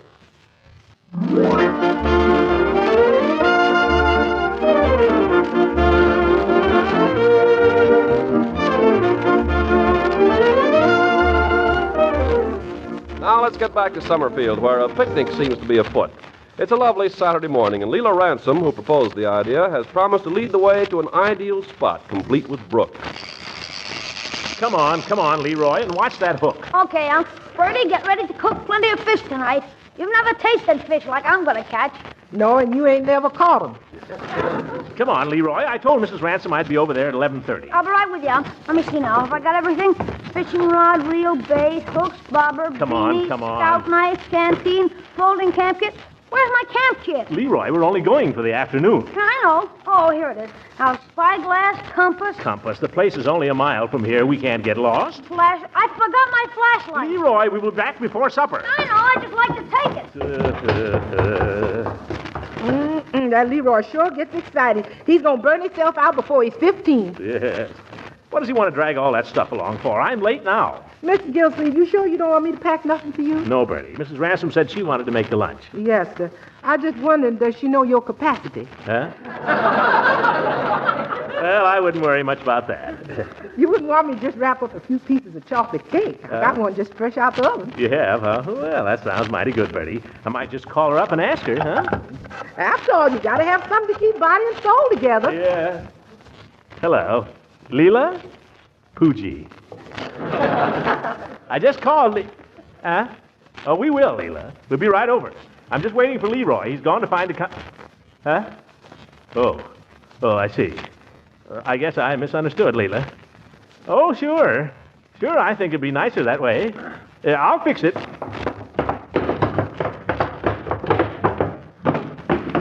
Oh, that's Leroy coming in on a wing and a prayer. All set, Unc. Let's go. Oh, Leroy, I'm afraid there's been a little misunderstanding, my boy. It's my fault. You see, I thought you were invited. You mean I can't go with you? I can't go on the picnic? It's all my fault, my boy, and I'm sorry. Gosh, I never even used my folding camp kit. I know, and I'll make it up to you, Leroy, some way. You see, Mrs. Ransom and I have a lot of things to talk over. You know, about weddings and such. Yeah, it's okay, Unc. It's okay. I'll tell you what. Why don't you get Piggy and go on a picnic of your own? Well, it's an idea. Leroy, you come with me. I'm going to fix you up a nice picnic lunch with all the things you like. Yeah, do that, Bertie. That'll be great. Huh, Leroy? Yes, sir. And ain't no grown-ups going to get none of that chocolate cake, neither, no matter how much they come begging around. Oh, now, Bertie, just one little piece. No, sir, not one. Now, you go on out of here and leave me and Leroy alone. I'm going, Bertie. By George, I envy you, Leroy. All that delicious cake. I wish I were going with you and Piggy. That's what I wish. I wish you were, too, Unc. Yeah. Have a good time. Gosh. Now, Leroy, it wasn't your uncle's fault. I know whose fault it was. Invites you to a picnic and then changes her mind. What a character. I bet she's going to drag him out there and try to sell him that house again. Oh, my goodness. Don't worry, she won't get away with it.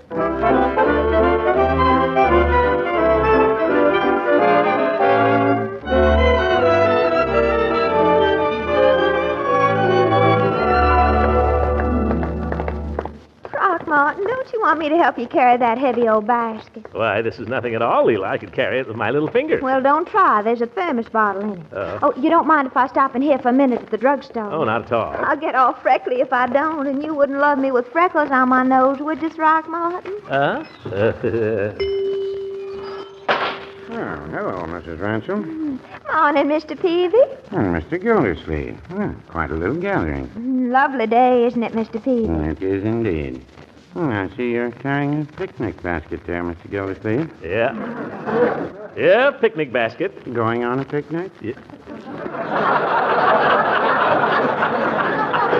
Peavy, you're positively psychic. Well, now, I wouldn't say that.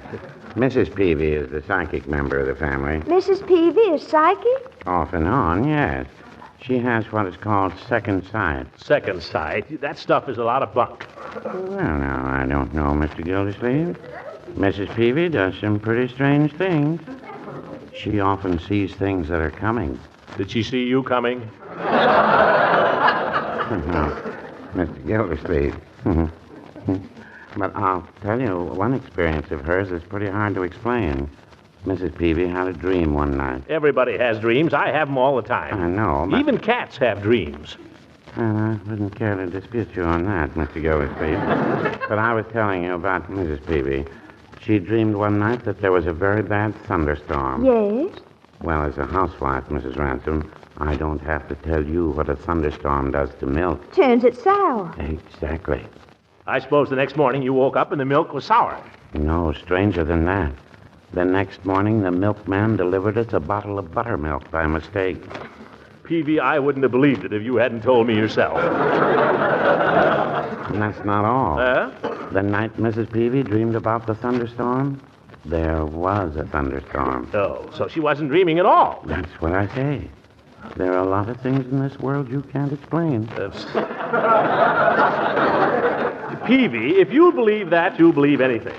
I suppose you believe in ghosts, too. Well, no, I wouldn't say that, but I wouldn't say I don't either. I suppose you believe this story about the old Burton place now being haunted. The Burton place haunted? Well, people have heard some strange things going on in there. Why, nonsense. Just because a man happens to murder his wife, what's strange about that? Murder? Well, that was some years ago, Leila. Don't tell me you're superstitious, too. Oh, gosh, not Throckmorton. Don't be silly. Well, shall we be going? Oh, yes. Let's get started. Oh, gracious, I'm forgetting what I came in for. I'd like a jar of your cucumber sunburn cream, please. Sorry, Mrs. Ransom, but we've had a little more demand for that than we expected. We've just run out of it. Oh. You must have run out of second sight at the same time, Peavy. Goodbye. Goodbye, folks. Have a nice picnic.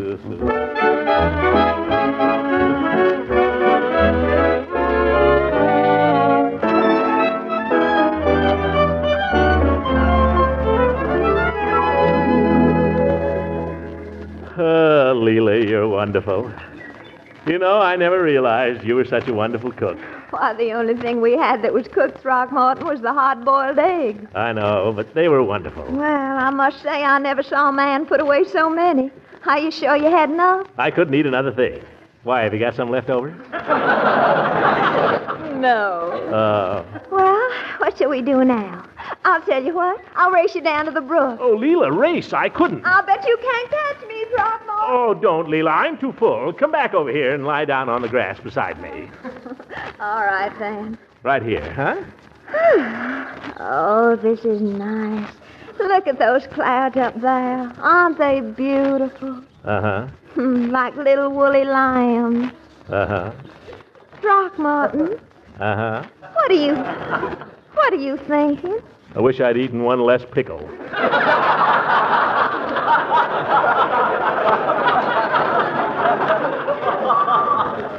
Oh, Oh, this is no time to be thinking about pickles. Isn't it gorgeous up here on this hill? Oh, yes, it is. And isn't it a gorgeous view? Yes, it is. Gorgeous. And that little clump of trees down below there with the White House nestling among them. Gorgeous. Throckmorton, you know what? I believe that's the Burton house. Huh? Yeah, I guess it is. What do you say on our way home if we stop off and just peek into it? Now, Leila, you know what you said. I know, but we have to pass there anyway, just for a minute. But we couldn't see anything, Leila. It's all boarded up. Yes, I suppose it is. You know what? I believe... Wait till I look in my handbag. Yes, sir. Now, what do you think of that? What? I just happen to have a key to the house. Judge Hooker left it with me. Yeah? Now, isn't that a coincidence? All right. Let's get it over with.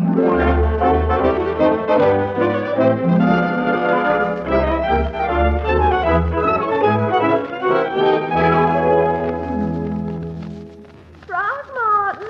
Yes, Leila? Come in here. Come see what I found. Oh, where are you? In here. Yeah, it looks as if somebody's broken in here, Leila. All this mess around. Now, wait a minute. Close your eyes. Why? I want this to be a surprise. Let me take your hand. No tricks now. All right. Open them. Now, this would be your den. Looks like the House of Representatives to me. Don't you like it? It's too big, Leila. The whole place is too big. Oh, but I think it has charm, Throckmorton. I think it has definite charm. Yeah, it has gloom, too. It's as dark as your hat in here. Well, the shutters are closed, silly. I know, but I like a place with plenty of light, Leila. I like a place with people around. Did you hear something just then? Sounded like something falling. Throckmorton, where did he do it? What? Mr. Burton, where did he shoot Mrs. Burton? How do I know? I wasn't there. I mean here. Oh, this time I know I heard something. Now, Leila, don't get frightened. After all, you're with me. Oh, I wish we'd never come in here. I wish I'd... Listen, it's in that closet. What? Whatever it is, it's in that closet. Yeah. Take me out of here. Take me out of here. Yeah, all right, Leila, but first I'm going to lock that thing in the closet. Oh, darling, don't. Oh, I'm not afraid.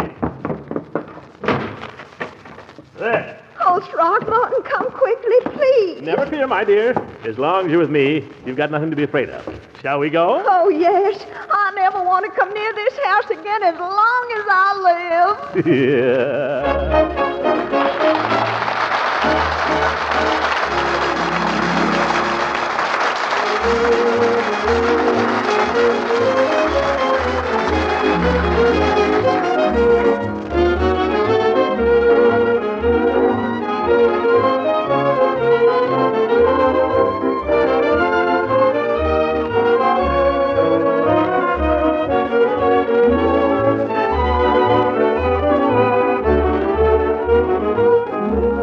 Come on, Throckmorton. Let's get away from this awful place. Leila, you stay here. Now that you're safe, I'm going back in the house. And leave me alone here? Oh, you'll be perfectly safe here, and I'm going back there and find out what that was. Oh, Throckmorton, I wish you wouldn't. Remember, if anything happens, Judge Hooker has my will. Now be careful, you hear? I'll bet that kid was scared to death when he heard me lock the door. I'll bet he thought I was never coming back. All right, Leroy.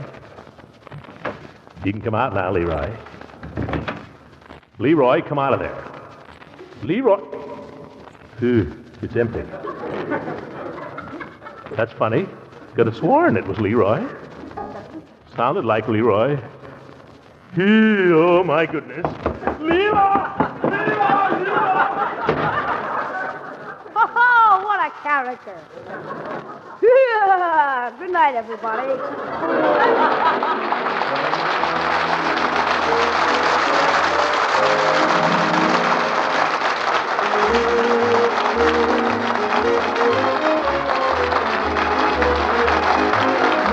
Music heard on this program was under the direction of Claude Sweet. If you'd like to see pictures of the Great Gildersleeve and some of the members of the cast, they're in the current issue of Radio Mirror. This is Ken Carpenter speaking for the Kraft Cheese Company and inviting you to listen in again next week for the further adventures of the Great Gildersleeve. One of the wartime problems you homemakers face is that of keeping meals from seeming skimpy. So here's a suggestion. When you're planning a vegetable dinner or when you have just a small amount of meat for the family, serve the vegetables or meat in a cream sauce in the center of a delicious macaroni and cheese ring. And make that ring the quick way with Kraft Dinner. Each Kraft Dinner package contains a special macaroni and some Kraft grated. Just 7 minutes cooking, and you have fluffy, tender macaroni with cheese goodness through and through. For the ring, you merely press the hot Kraft Dinner macaroni and cheese in a mold for just a moment. Still easier is Kraft Dinner served as is without fixings. Kraft Dinner is nourishing, economical, and so good. A box of it gives enough macaroni and cheese for a family of 4 and takes just one single red ration point. Notice that, one red ration point for Kraft Dinner. Ask your dealer for Kraft Dinner soon. This program came to you from Hollywood. This is the National Broadcasting Company. 82 years ago, May 15, 1943, Harold Peary, the Great Gildersleeve on Classic Radio Theater with Wyatt Cox. Visit our webpage at classicradio.stream. Coming up next, Life with Luigi.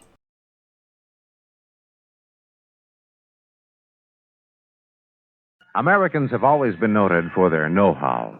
And you young men in search of a career, you can put this practical talent to excellent use in one of our nation's many engineering schools. At the present time, we need engineers. We need them to maintain our scientific and engineering superiority. So look to your future, to America's future. Plan now to become an engineer. Now a fun episode of Life with Luigi starring J. Carrol Naish. This goes back 75 years, May 16th, 1950.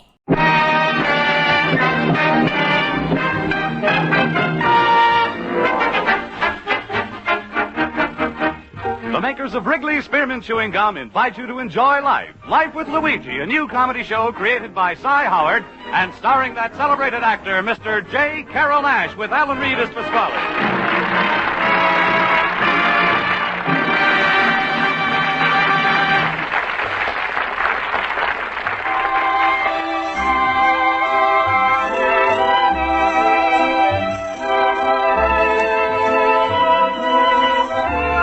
Friends, Wrigley's Spearmint Chewing Gum is a typically American product that appeals to people of all ages and nationalities in all parts of our country. And the Wrigley people feel that Life with Luigi is a typically American radio program, a friendly, enjoyable show that sort of symbolizes the American spirit of tolerance and goodwill. So the makers of Wrigley's Spearmint Gum are glad to bring you Life with Luigi each week and have you join them in this pleasant half-hour's entertainment. And now let's read Luigi's letter as he writes about his adventures in America to his Mama Basco in Italy.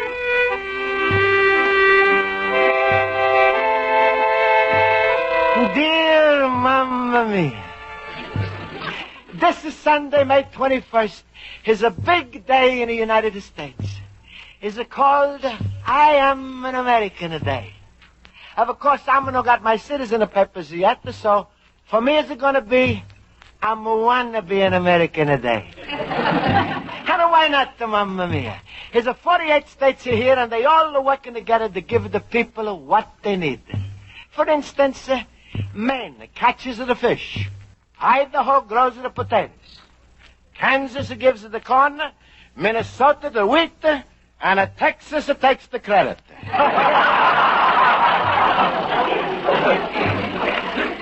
Also, they got lots of fruits here, like oranges. Over here, California is a grow the oranges, and Florida is a squeeze them. And that's the way it is. Everybody works hard, tries to be a good citizen, obeys the laws, and if there's something you don't understand, he can write as a congressman. So far, I'm not allowed to vote yet, but I expect to. And every election day, I'm going to stay near the polling booths from 7 in the morning until they close, so the citizens should get a good look at my face. Mamma Mia, I can hardly wait for that big day when they're going to let me vote. I'm going to walk in the little booth with 4 pencils and a vote for everybody. Anyway, like I'm started to write to you, this Sunday is going to be big celebration here on the lake shore.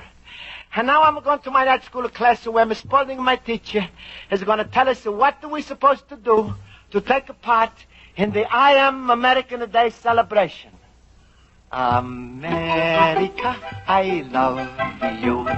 You're like a papa to me. From ocean to ocean.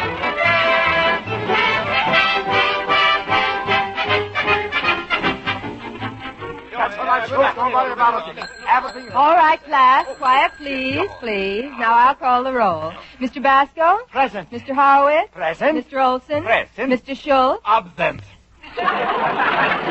Absent? Yeah, I'm going to the butcher shop. To the butcher shop? Why? I want to go with the wild goose go. Oh, thank you, fellow boomers. Mr. Schultz. Ach, smile, Miss Spaulding. Be happy. Well, all right. Now, class, since this Sunday is I Am an American Day, I asked you to study in your civics books the chapter on what makes a good citizen. Now, yes, Mr. Basco? Miss Spaulding, we all going together to the park to watch the ceremony? Yes, we're meeting at noon at the main entrance. Incidentally, I have a surprise announcement to make about that right after class. Now, I Miss would... Spaulding. Yes, Mr. Basco? You think it's going to rain on a Sunday? Well, I hope not. Now, in our civics lesson class, What's this a surprise, Miss Spaulding? Mr. Basco, will you let me finish my sentence? When Luigi gets curious, a life termer couldn't finish his sentence. You will have to hold your questions until later, Mr. Basco. Now, getting back to citizenship, who can tell me how a person becomes a citizen? Mr. Horowitz, will you tell us? With pleasure. You can become a citizen by waiting 5 years and getting your papers. Or, if you're in a hurry, you can get born here, and that automatically makes you a citizen. That's rather a quaint way of putting it, but all right. Mr. Horowitz, you may tell us some of the traits of a good citizen. Traits? Yeah. Well, sorry, Miss Spaulding, I ran out of quaint ways. Well, suppose we call on someone else. Suppose. Well, who can tell us some of the qualities of a good citizen? Mr. Basco? A good citizen takes good care of his citizen purpose. No. Then he keeps them in a drawer. No, Mr. Basco. All right, I'm going to keep him in a vault, but every Monday morning I'm going to take a peek. Miss Spaulding, it is becoming rather apparent that you are running into difficulty. May I volunteer the correct answer? Oh, I hate a man with brains.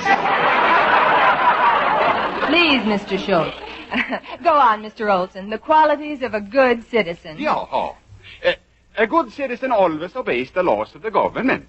He always exercises his rights under the Constitution. Go on. Furthermore, a real, genuine citizen understands the general workings of his government, and he keeps himself informed. And what else, Mr. Olson? Well, he is a good father. He stays home nights with his family. He keeps out of trouble. He doesn't drink or gamble. And twice a year he simonizes his halo.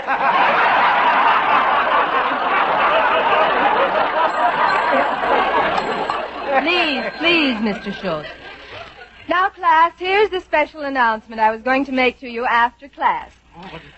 Now, this Sunday is I Am an American Day, and as you know, there will be 15,000 people assembled in the park, as well as all the public schools. And this class has been selected to sit on the speaker's stand. Well, Panana, that's wonderful. What's the reason? Well, I thought it was a lovely reason. This class represents the oldest school children in the city. With the oldest of school kids? Yeah.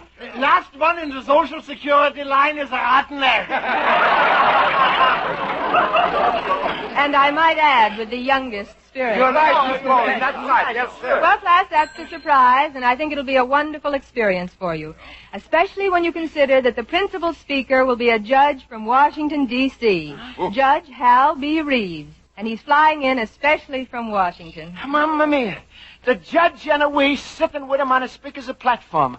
Oh, when Pasquale hears about this, he's really going to be excited. Luigi, the only thing that would excite Pasquale would be if the judge would also be a justice of the peace. Well, maybe so, Schultz. But I'm sure Pasquale would be interested in a big Washington judge like a Hal B. Reeves. His honor. Only if he's single.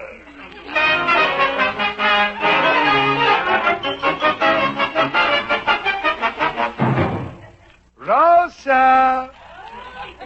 Rosa! Rosa! Come on out of the kitchen. I want to talk to you. All right, Papa. Rosa, between you and Ethan and Luigi with that I'm an American today, I'm never going to make a match. I gave Luigi 2 tickets to take you to the movies last night. What did you see? Champagne for Caesar. But all I saw in the lobby was root beer. Always a thinking of food. Never mind that. You sat with Luigi for 3 hours. He didn't even hold your hand? He couldn't, Papa. Couldn't? Why not? There was a little boy sitting between us. A little boy? What was he doing between you and Luigi? He was holding the popcorn. What am I gonna do? Rosa, what's more important to you? Love, marriage, and the kids, or just eating? Don't answer that. Look, tell me, my little bambina, when Luigi brought you home last night, did he try to kiss you? No, Papa. Did you try to kiss him? No, Papa. Am I supposed to? What do you think? I gotta kiss him? It is a Friday already. I thought you could have talked him into taking you on that picnic a Sunday, but now he's all tied up with that American today in the park. Trouble with that boy is he's so full of American, that patriotism, he's got no time to think about a marriage. If only I could have figured out a way to make him feel small, no good, not wanted. Then he's liable to come crawling back of here. Wait. I think I got an idea. Oh, here comes Luigi now, Papa. Good. What am I gonna do to him? Hello, Pasquale. Luigi, my friend. Hello, Luigi. Hello. Hello, Rosa.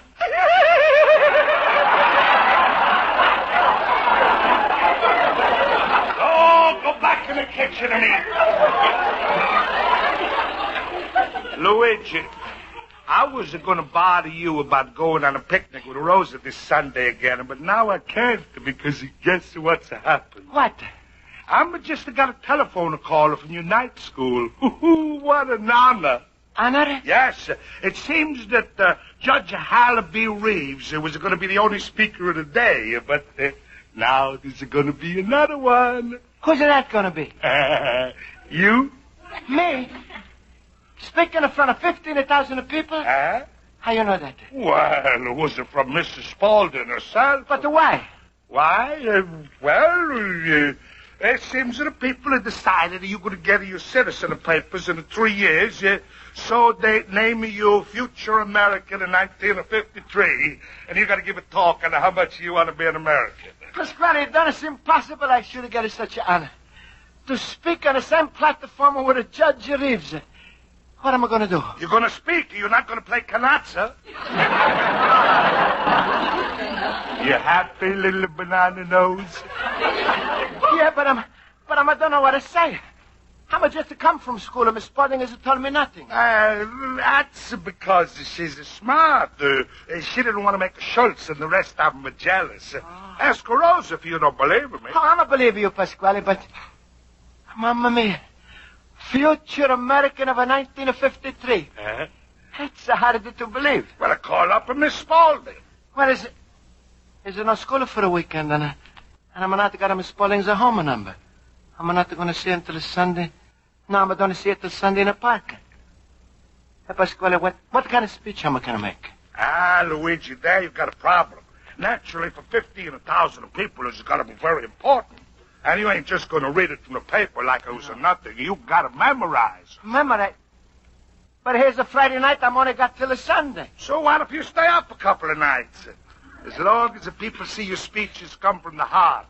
Don't worry, Luigi. I'm going to help you out. Hey, you will, Pasquale? Sure. You know you can always count on me, little cabbage puss. That's nice. I'm always ready to help you out with any information I got.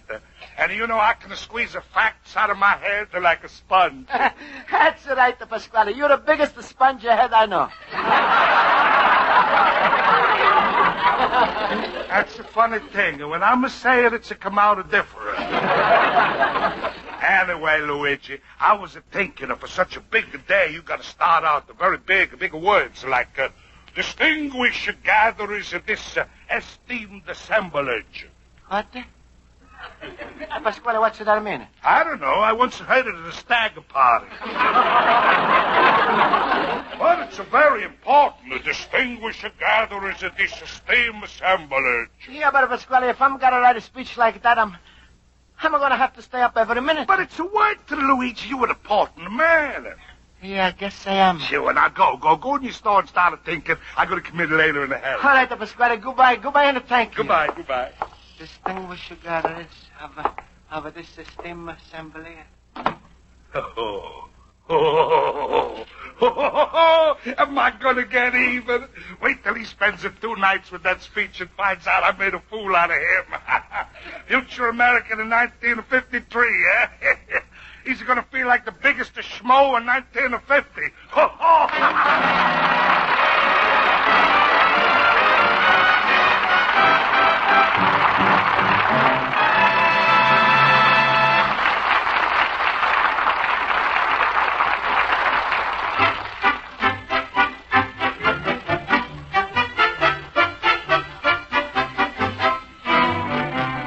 Before we return to Life with Luigi, I'd like to drop in a word about delicious Wrigley's Spearmint Chewing Gum.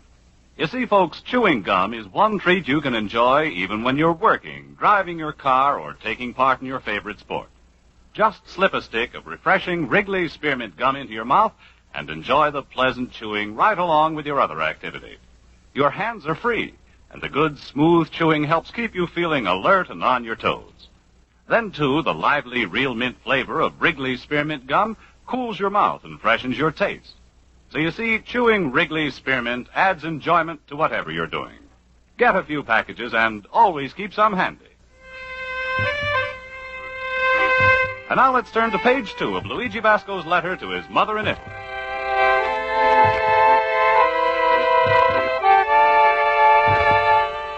And so, Mamma Mia, you don't believe what an honor your son Luigi has got. I'm going to speak before 15,000 people today in a park. That's right. They made me the future American of 1953. For 2 days and nights now, I had no sleep. But it was worth it because I'm got a wonderful speech prepared with beautiful words. Mamma Mia, I hope I'm say everything good. Because I feel like our chicken Josephine when we took her to the fair and she's lost the egg laying contest. She was so nervous she's drop everything. Well, now I'm going to the park and I meet my classmates.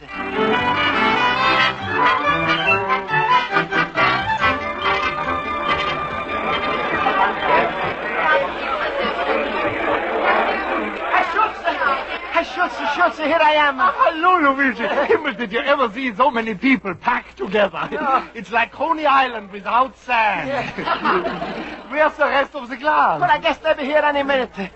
Mamma Mia, Schultz, I'm so nervous. Nervous? What have you got to be nervous about? Because we are sitting on the platform? Listen, if they throw things at the speaker, you got plenty of time to duck. Yeah.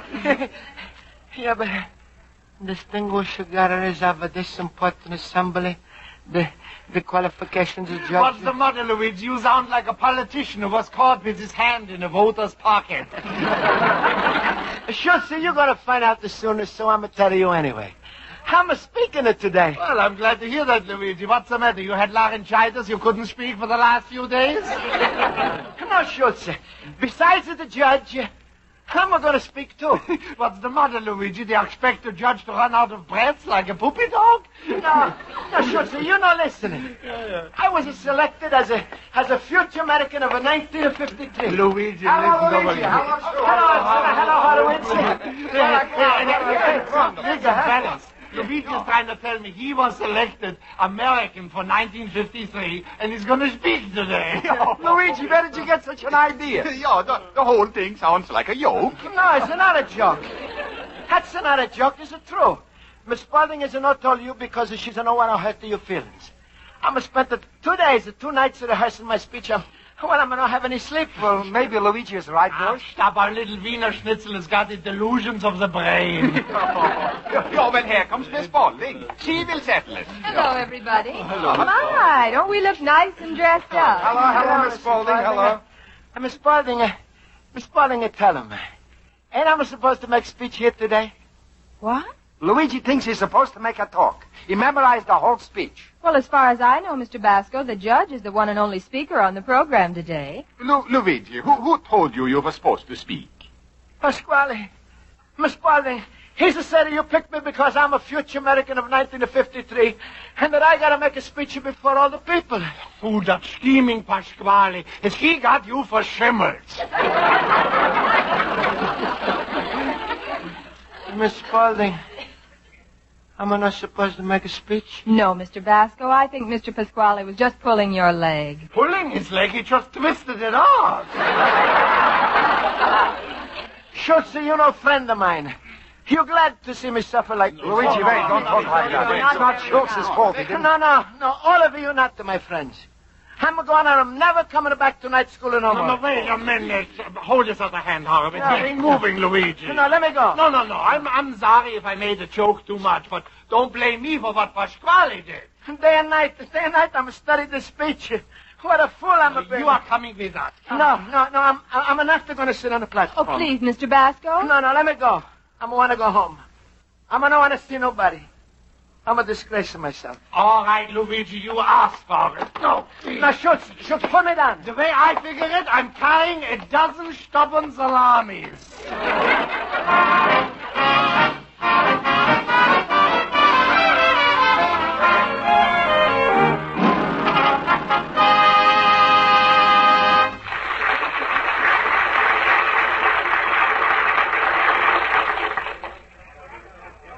You feel better now, Mr. Basco? Luigi, Miss Spaulding is talking to you. Mr. Schultz, you see how you have to be careful with your humor sometime. Yeah, I wish there was some way I could make it up to him. Ladies and gentlemen, I have a disappointing announcement to make. At this time, our guest, Judge Reeves, was supposed to address you. However, we have been waiting for him and expected him to arrive by now. But unfortunately, his plane has been delayed. Seems, therefore, that it remains for me to close the meeting. We will therefore rise and all together sing the star... Wait. What? Mr. Schultz. Sure, why not? Mr. Speaker, we got it here, a fella who give you a speech better than that Washington judge ever thought of making. Well, I Schultz, don't what know. are you doing? Listen, everybody, listen. This fella, he studied his speech for days now. So what do you say? You're going to hear a speech from one of the gang, one of us, or you want to go home? Mr. Basco, you better get up there. I know you can do it. All right. I present our speaker, Mr. Luigi Basco, from Miss Spaulding's class in the North Halsted Street Night School.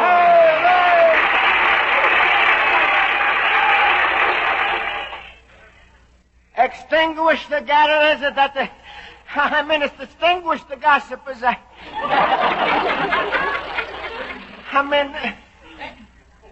mean, friends, I'm scared. You don't believe it, but 2 days and 2 nights I'm stay up to memorize a speech, and now I'm forget the whole thing. All I'm gonna think of now is a boat. Here's a year and a half ago I'm coming to America. In that boat. America.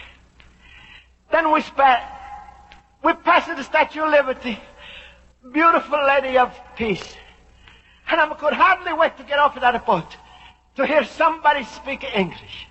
And then the boat is a dock and I'm going to run down the gangplank. Then I'm going to never forget it. Was a little boy playing. And I'm heard my first American words.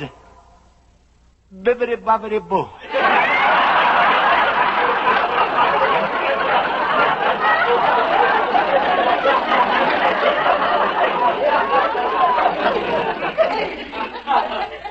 I don't know what that means. But now I'm a know. Yeah, now I know it means Feligadushin and a Shimararushka. That's right. You put them all together and what do you get? America. Laugh and sing. That's America. What can I play? That's America. Joke how you want to. Speak how you want to. That's America. Americans. And don't let anybody tell you you can't say what you want. You can't vote how you want. Because then you change, you may. And then people like me, we become Americans. But is no more America. Well, I'm a future America. And I'm a hope for America that, I'm a want for America. Thanks for letting me speak.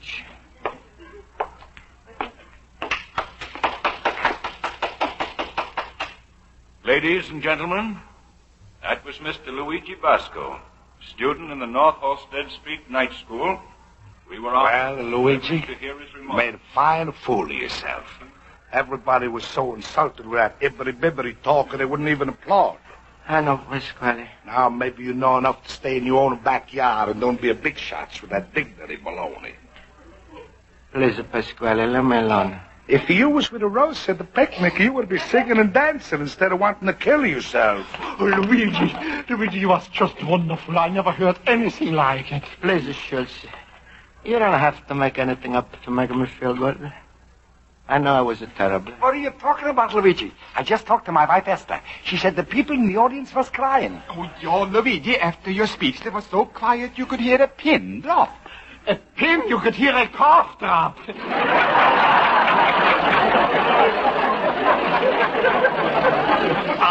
My Luigi. Mr. Basco, I'm proud of you. Please, friends, you really friends, and I'm sorry I talked like I did before.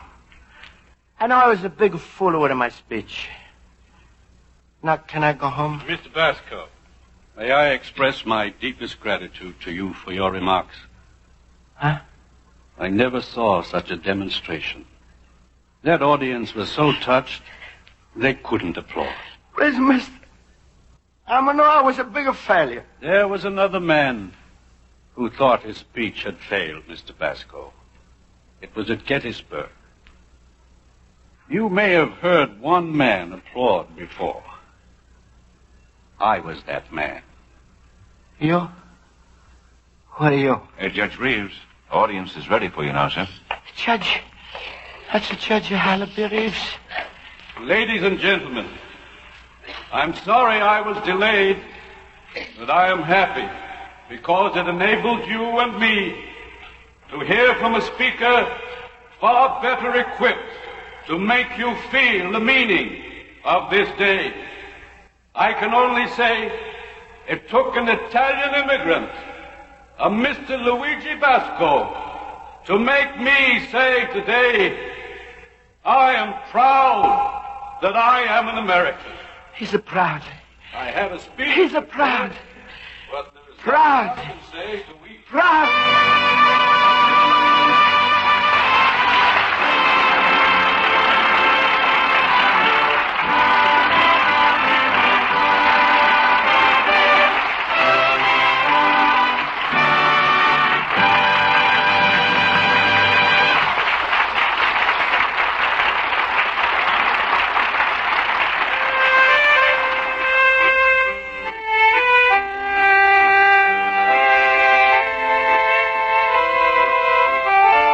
Well, Mamma Mia, what I thought that was going to be one of the worst days of my life was it turned out to be the best.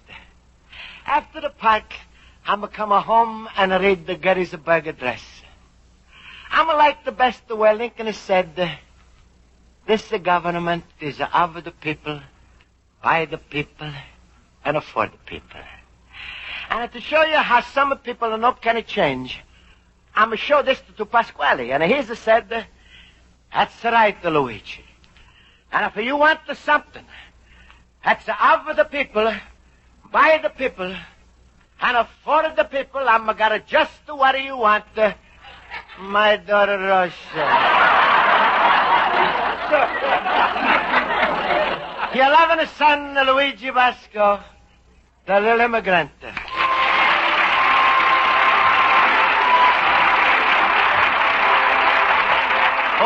The makers of Wrigley's Spearmint Chewing Gum hope you enjoyed tonight's episode of Life with Luigi, and they'd like to remind you that Wrigley's Spearmint Gum is an ideal taste treat to enjoy between your meals. A stick of Wrigley's Spearmint has lots of delicious, long-lasting flavor. It's satisfying, yet it isn't rich or heavy. You can chew it and enjoy it for as long as you want without spoiling your appetite. For this reason, it's a grand, wholesome treat for the children, too. So keep plenty of refreshing Wrigley Spearmint Chewing Gum handy in your home for your whole family to enjoy between meals. Chewing Wrigley Spearmint Gum is good fun and good for you. The makers of Wrigley Spearmint Gum invite you to listen next week at this time when Luigi Basco writes another letter to his Mama Basco in Italy. Life with Luigi was produced and directed by Cy Howard. Mac Benoff writes the script with Lou Derman. J. Carroll Nash is starred as Luigi Basco with Alan Reed as Pasquale, Hans Conried as Schultz, Jody Gilbert as Rose as Horowitz, and Ken Peters as Olson. Music is directed by Lud Glusky. Friends, the Wrigley Company invite you to listen to their other program, The Gene Autry Show, every Saturday night over most of these same stations. And be sure to buy the current issue of Quick Magazine now on the newsstands, where an excellent profile of Life with Luigi can be read. Bob Stevenson speaking. This is CBS, the Columbia Broadcasting System.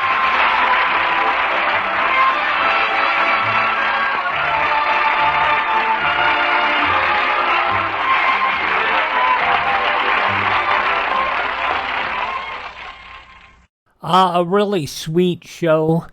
J. Carroll Nash, Life with Luigi, 75 years ago, May 16th, 1950, here on Classic Radio Theater with Wyatt Cox. Up next, we check in on the couple next door.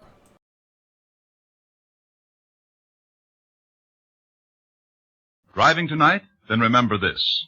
Most highway deaths are caused by two temptations, to cut out of line and to go too fast. Crossing the center line of the road is more dangerous than you realize. Statistics prove it. Excessive speed is just as dangerous as officials say. You can predict your own impulses, but you can never predict the other drivers when driving tonight. Drive cautiously, please. A little under the weather today. I hope it's not hampering your enjoyment of these wonderful shows. Peg Lynch, Alan Bunsen wraps up this podcast with an episode of The Couple Next Door, 65 years ago, May 16th, 1960. CBS Radio brings you The Couple Next Door, written by Peg Lynch and starring Peg Lynch and Alan Bunce.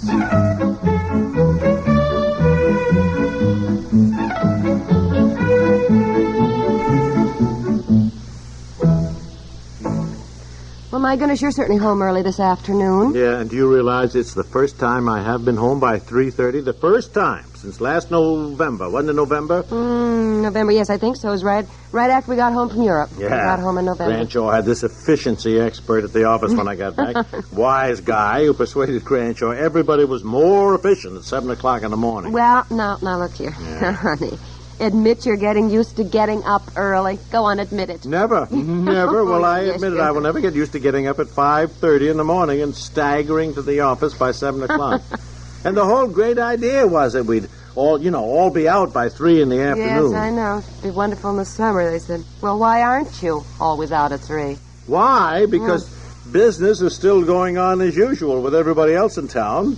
Everybody else that we're doing business with. Sure. Then they're not up and, their office isn't any 7 o'clock in the morning for them. No. I tell you, my boss has some wacky ideas, but this one really is a Lulu. I mean, and between you and me, he knows it's not working out, but he's too darn stiff-necked to admit it. Well, anyhow, you are home early today, which is wonderful, because you can keep an eye on Bobby. I have a committee meeting, dear, so... Look, just have one to reason go. I'm home early is so I can finish fencing in the pen for Brownie. Well, Betsy will be home from school very shortly, and she can help watch Bobby, too. Back there she comes now. I thought I heard the school bus. Oh, honestly, look at her. Why? What's the matter? Ambling along, kicking stones, scuffing her new shoes in one hand and her mouth. Betsy! What? You know perfectly well what? Take your fingers out of your mouth. You stop biting your nails. Seems to me she's getting worse. I know honestly. it. I don't know what to do. I'll go see if Bobby's awake from his nap. I'll get him dressed, and then you watch him. Now, look, I'm going to be busy with that fencing now. I want to get it done today. If we don't get Brownie penned up and he wanders over to Cutler's place again... Where is he now, by the way? The dog's in the basement, and Betsy will help watch Bobby. Now, I'll be back about 5:30.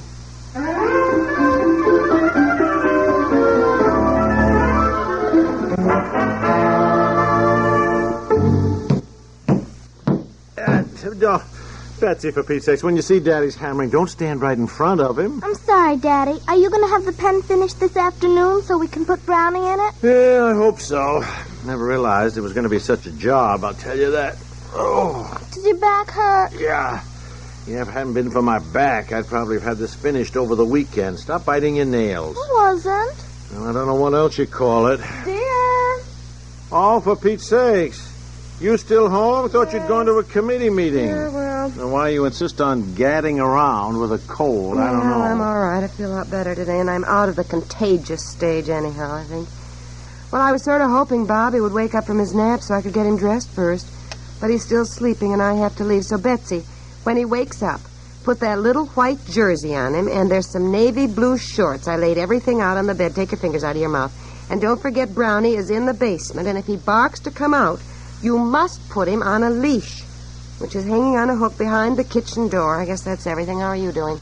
Well, I'll have it finished by the time you get back, I think. I just have to nail the fencing to each side of this glorified doghouse. Boy, I tell you, the next time somebody offers to give us something that has to be trucked over here. All right. Well, I mean, you see what? Now, let this I know, but now let's not start that again. Darling. Betsy, please. I wasn't biting my nails. I was just scratching my chin. Oh, scratching your chin, really?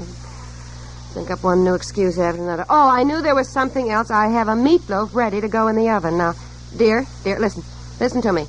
All you have to do is take it out of the refrigerator and put it in the oven at 5 o'clock and just turn the oven to 350. 350? 350.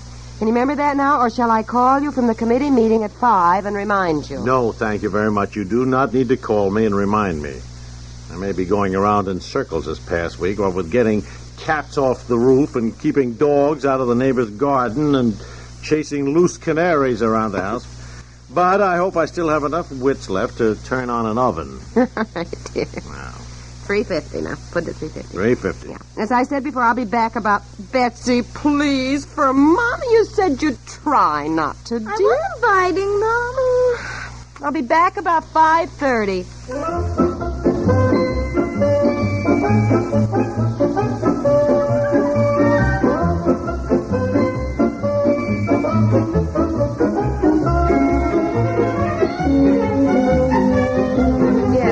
What did you say? This ordinance, the city ordinance came up, yes, and then this Mr. Cutler across the road said we had to keep Brownie in our yard or he'd report us. That it is a city ordinance. And everybody in town is supposed to keep his dog tied up or penned up or something. But my goodness, nobody does. Do you, Anne? Oh, heavens, no. I don't even think Spidey could stand being tied up. Well, neither can Brownie. Anyhow, I think it's cruel to tie a dog up. I think it gives them a mean disposition. I do, too. Yes. So we're building him a pen. We're fencing in a place about 40 by 20, so he has plenty of room to run. I'm not sure he's going to like it at all. Well... This isn't a committee meeting about our dog. It doesn't seem to be a committee meeting anyhow with 3 of us. Where is everybody? Well, Mabel Buckholz is coming and Marion Gardner, but they said they might be a little late. Also, Joan Schmidt, Mrs. Houston. They said they'd be here. It'll be time to go home. You'd think being chairman of this committee, Mabel at least would be on time. I guess I missed the last meeting. What are the latest developments in our attempts to improve the downtown traffic congestion? Well, I missed the last meeting, too. Were you there, Eleanor? Yes, and I think Mabel went to see the mayor and got nowhere. She said he was very charming, that he was delighted to see our women's club was taking such an interest in civic improvement. But he did not feel that this was the right time, and so forth. Yeah, it's election time. Doesn't want to commit himself. I think Mabel said that the stores don't want trucks to make deliveries only at night. It has something to do with hiring a lot of extra people or something. I think the mayor's afraid of losing the vote of the businessmen. Well, I think the businessmen better start being afraid they're going to lose their customers. I know I'm not going to cope with that downtown traffic. spend half an hour trying to park. In fact, I notice now, I hardly ever go downtown. I mean, I go out here to the shopping center. You know, I do, too. I never go downtown. We warned them about that 3 months ago, and goodness, they got all excited. Remember? Oh, yes, they were going to do something to make the downtown easier and more attractive to shop there. Businessmen's Club were frantic. They were in an uproar. They've done nothing, it seems to me. At least that's the way I figure it. It's our fault. We haven't kept up the pressure. That's right. Look at us here today. 3 of us, and there should be 15 here. Somebody's always getting a permanent, or their child has mumps. Or we're all busy spring house cleaning, you know. Well, I guess we'll have to swing into civic action again. Please, are you biting your nails? Oh, dear, was I? Well, I used to when I was little, and even now sometimes I find myself... Oh, it's just a nervous habit, I guess. I suddenly remembered I was ironing, and I wondered if I turned the iron off. Oh, I'm sure you did. Don't think about it. I'm sorry I jumped on you like that, but That's Betsy all right. is driving me crazy lately, biting her nails. I don't know what to do. Believe me, there's nothing you can do. My mother tried everything, and the more she said, take your fingers out of your mouth, stop biting your nails, the more I bit them. Just what I say read an all the time. article lately on that. It said you should appeal to a child's vanity. Tell her what pretty hands she has and how much prettier they could be. Buy her a manicure set and let her wear a little pale pink polish so she's proud of the way her hands look. Oh, I tried that. Betsy just got the polish all over everything. No, that doesn't work. I was always being given manicure sets. Why, Mother even put some terribly bitter stuff on my nails. I just licked it off, kept right on biting my nails. Believe me, there's nothing you can do until Betsy herself decides to stop. You know, I never had nails until a boyfriend in high school said, gee, your hands look terrible. Why do you chew your nails? That's when I started to think, I'll bet. Well, I hope Betsy stops before she's in high school. It drives us just wild. It's the parents' fault, you know. Oh, yes, this article I read said that a child who grows up in a calm, quiet, easygoing family life will rarely bite her nails. But it said that where parents get excited over even small things, a child senses this, and it creates emotional insecurity. Well, I certainly think we have a calm, quiet, easygoing family life, don't you? Don't you? We don't? What are you laughing at? I was remembering the time about 2 years ago when Betsy put green dye by mistake instead of bubble bath into her daddy's bath water.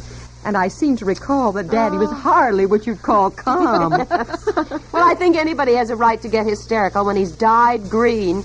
You know that for nearly 3 days he looked like some monster from another planet. It took that long, really, to wear off. Just the same. While we're waiting for the other committee members, I'll find that article on nail biting for you. Thank you, Eleanor. I guess I better read it.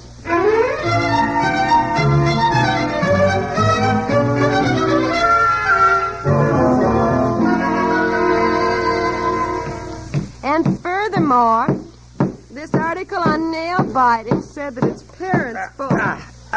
There, by jumping Jupiter, the dog pen is finished. Fine. Dear, listen. Betsy! Wait a minute. Don't call. I wanted to tell you. This article Eleanor showed me said that a child who grows up in a calm, quiet, easygoing family life will rarely bite her nails. It said where parents get excited even over, small things, a child senses this and it creates emotional instability. That's what it said. So, apparently we should be calmer, not get excited about things. who gets excited?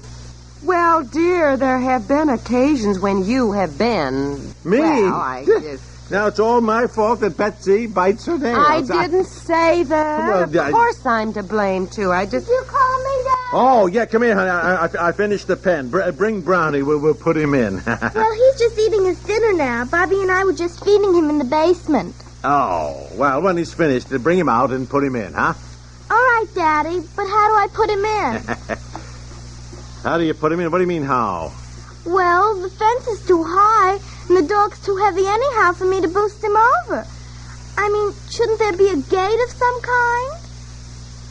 Daddy?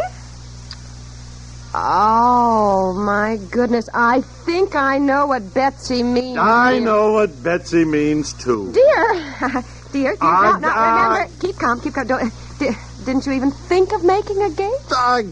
I mean, we'll have to go in and out taking Brownie's food and giving him fresh water. Even I don't think could reach over the fence. Betsy, go back.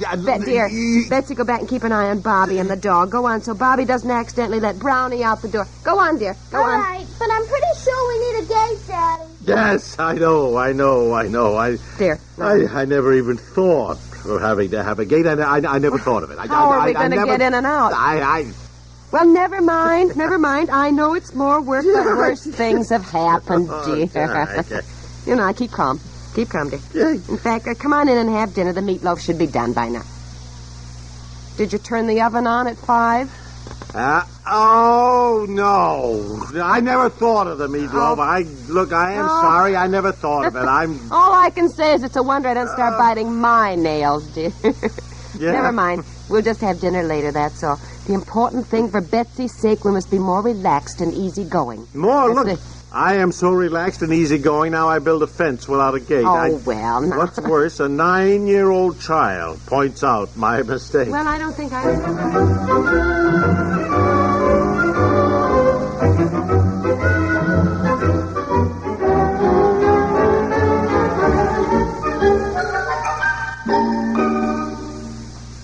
You know, there's no time for a good time like Comedy Time, and no place else but CBS Radio to find it.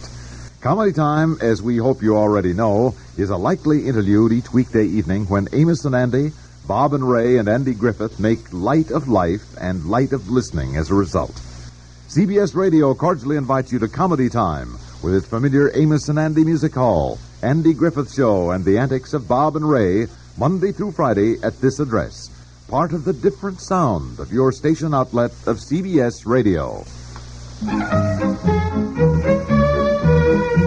The Couple Next Door stars Peg Lynch and Alan Bunce. 65 years ago, May 16, 1960, The Couple Next Door here on Classic Radio Theater with Wyatt Cox. More comedy tomorrow. Jimmy Durante and Gary Moore from 1946. Father Knows Best from 1951. My Friend Irma from 1948. And The Bird's Eye Open House with Dinah Shore and Groucho Marx from 1945. Have a great Friday. We'll see you Saturday for more Classic Radio Theater. I'm Wyatt Cox.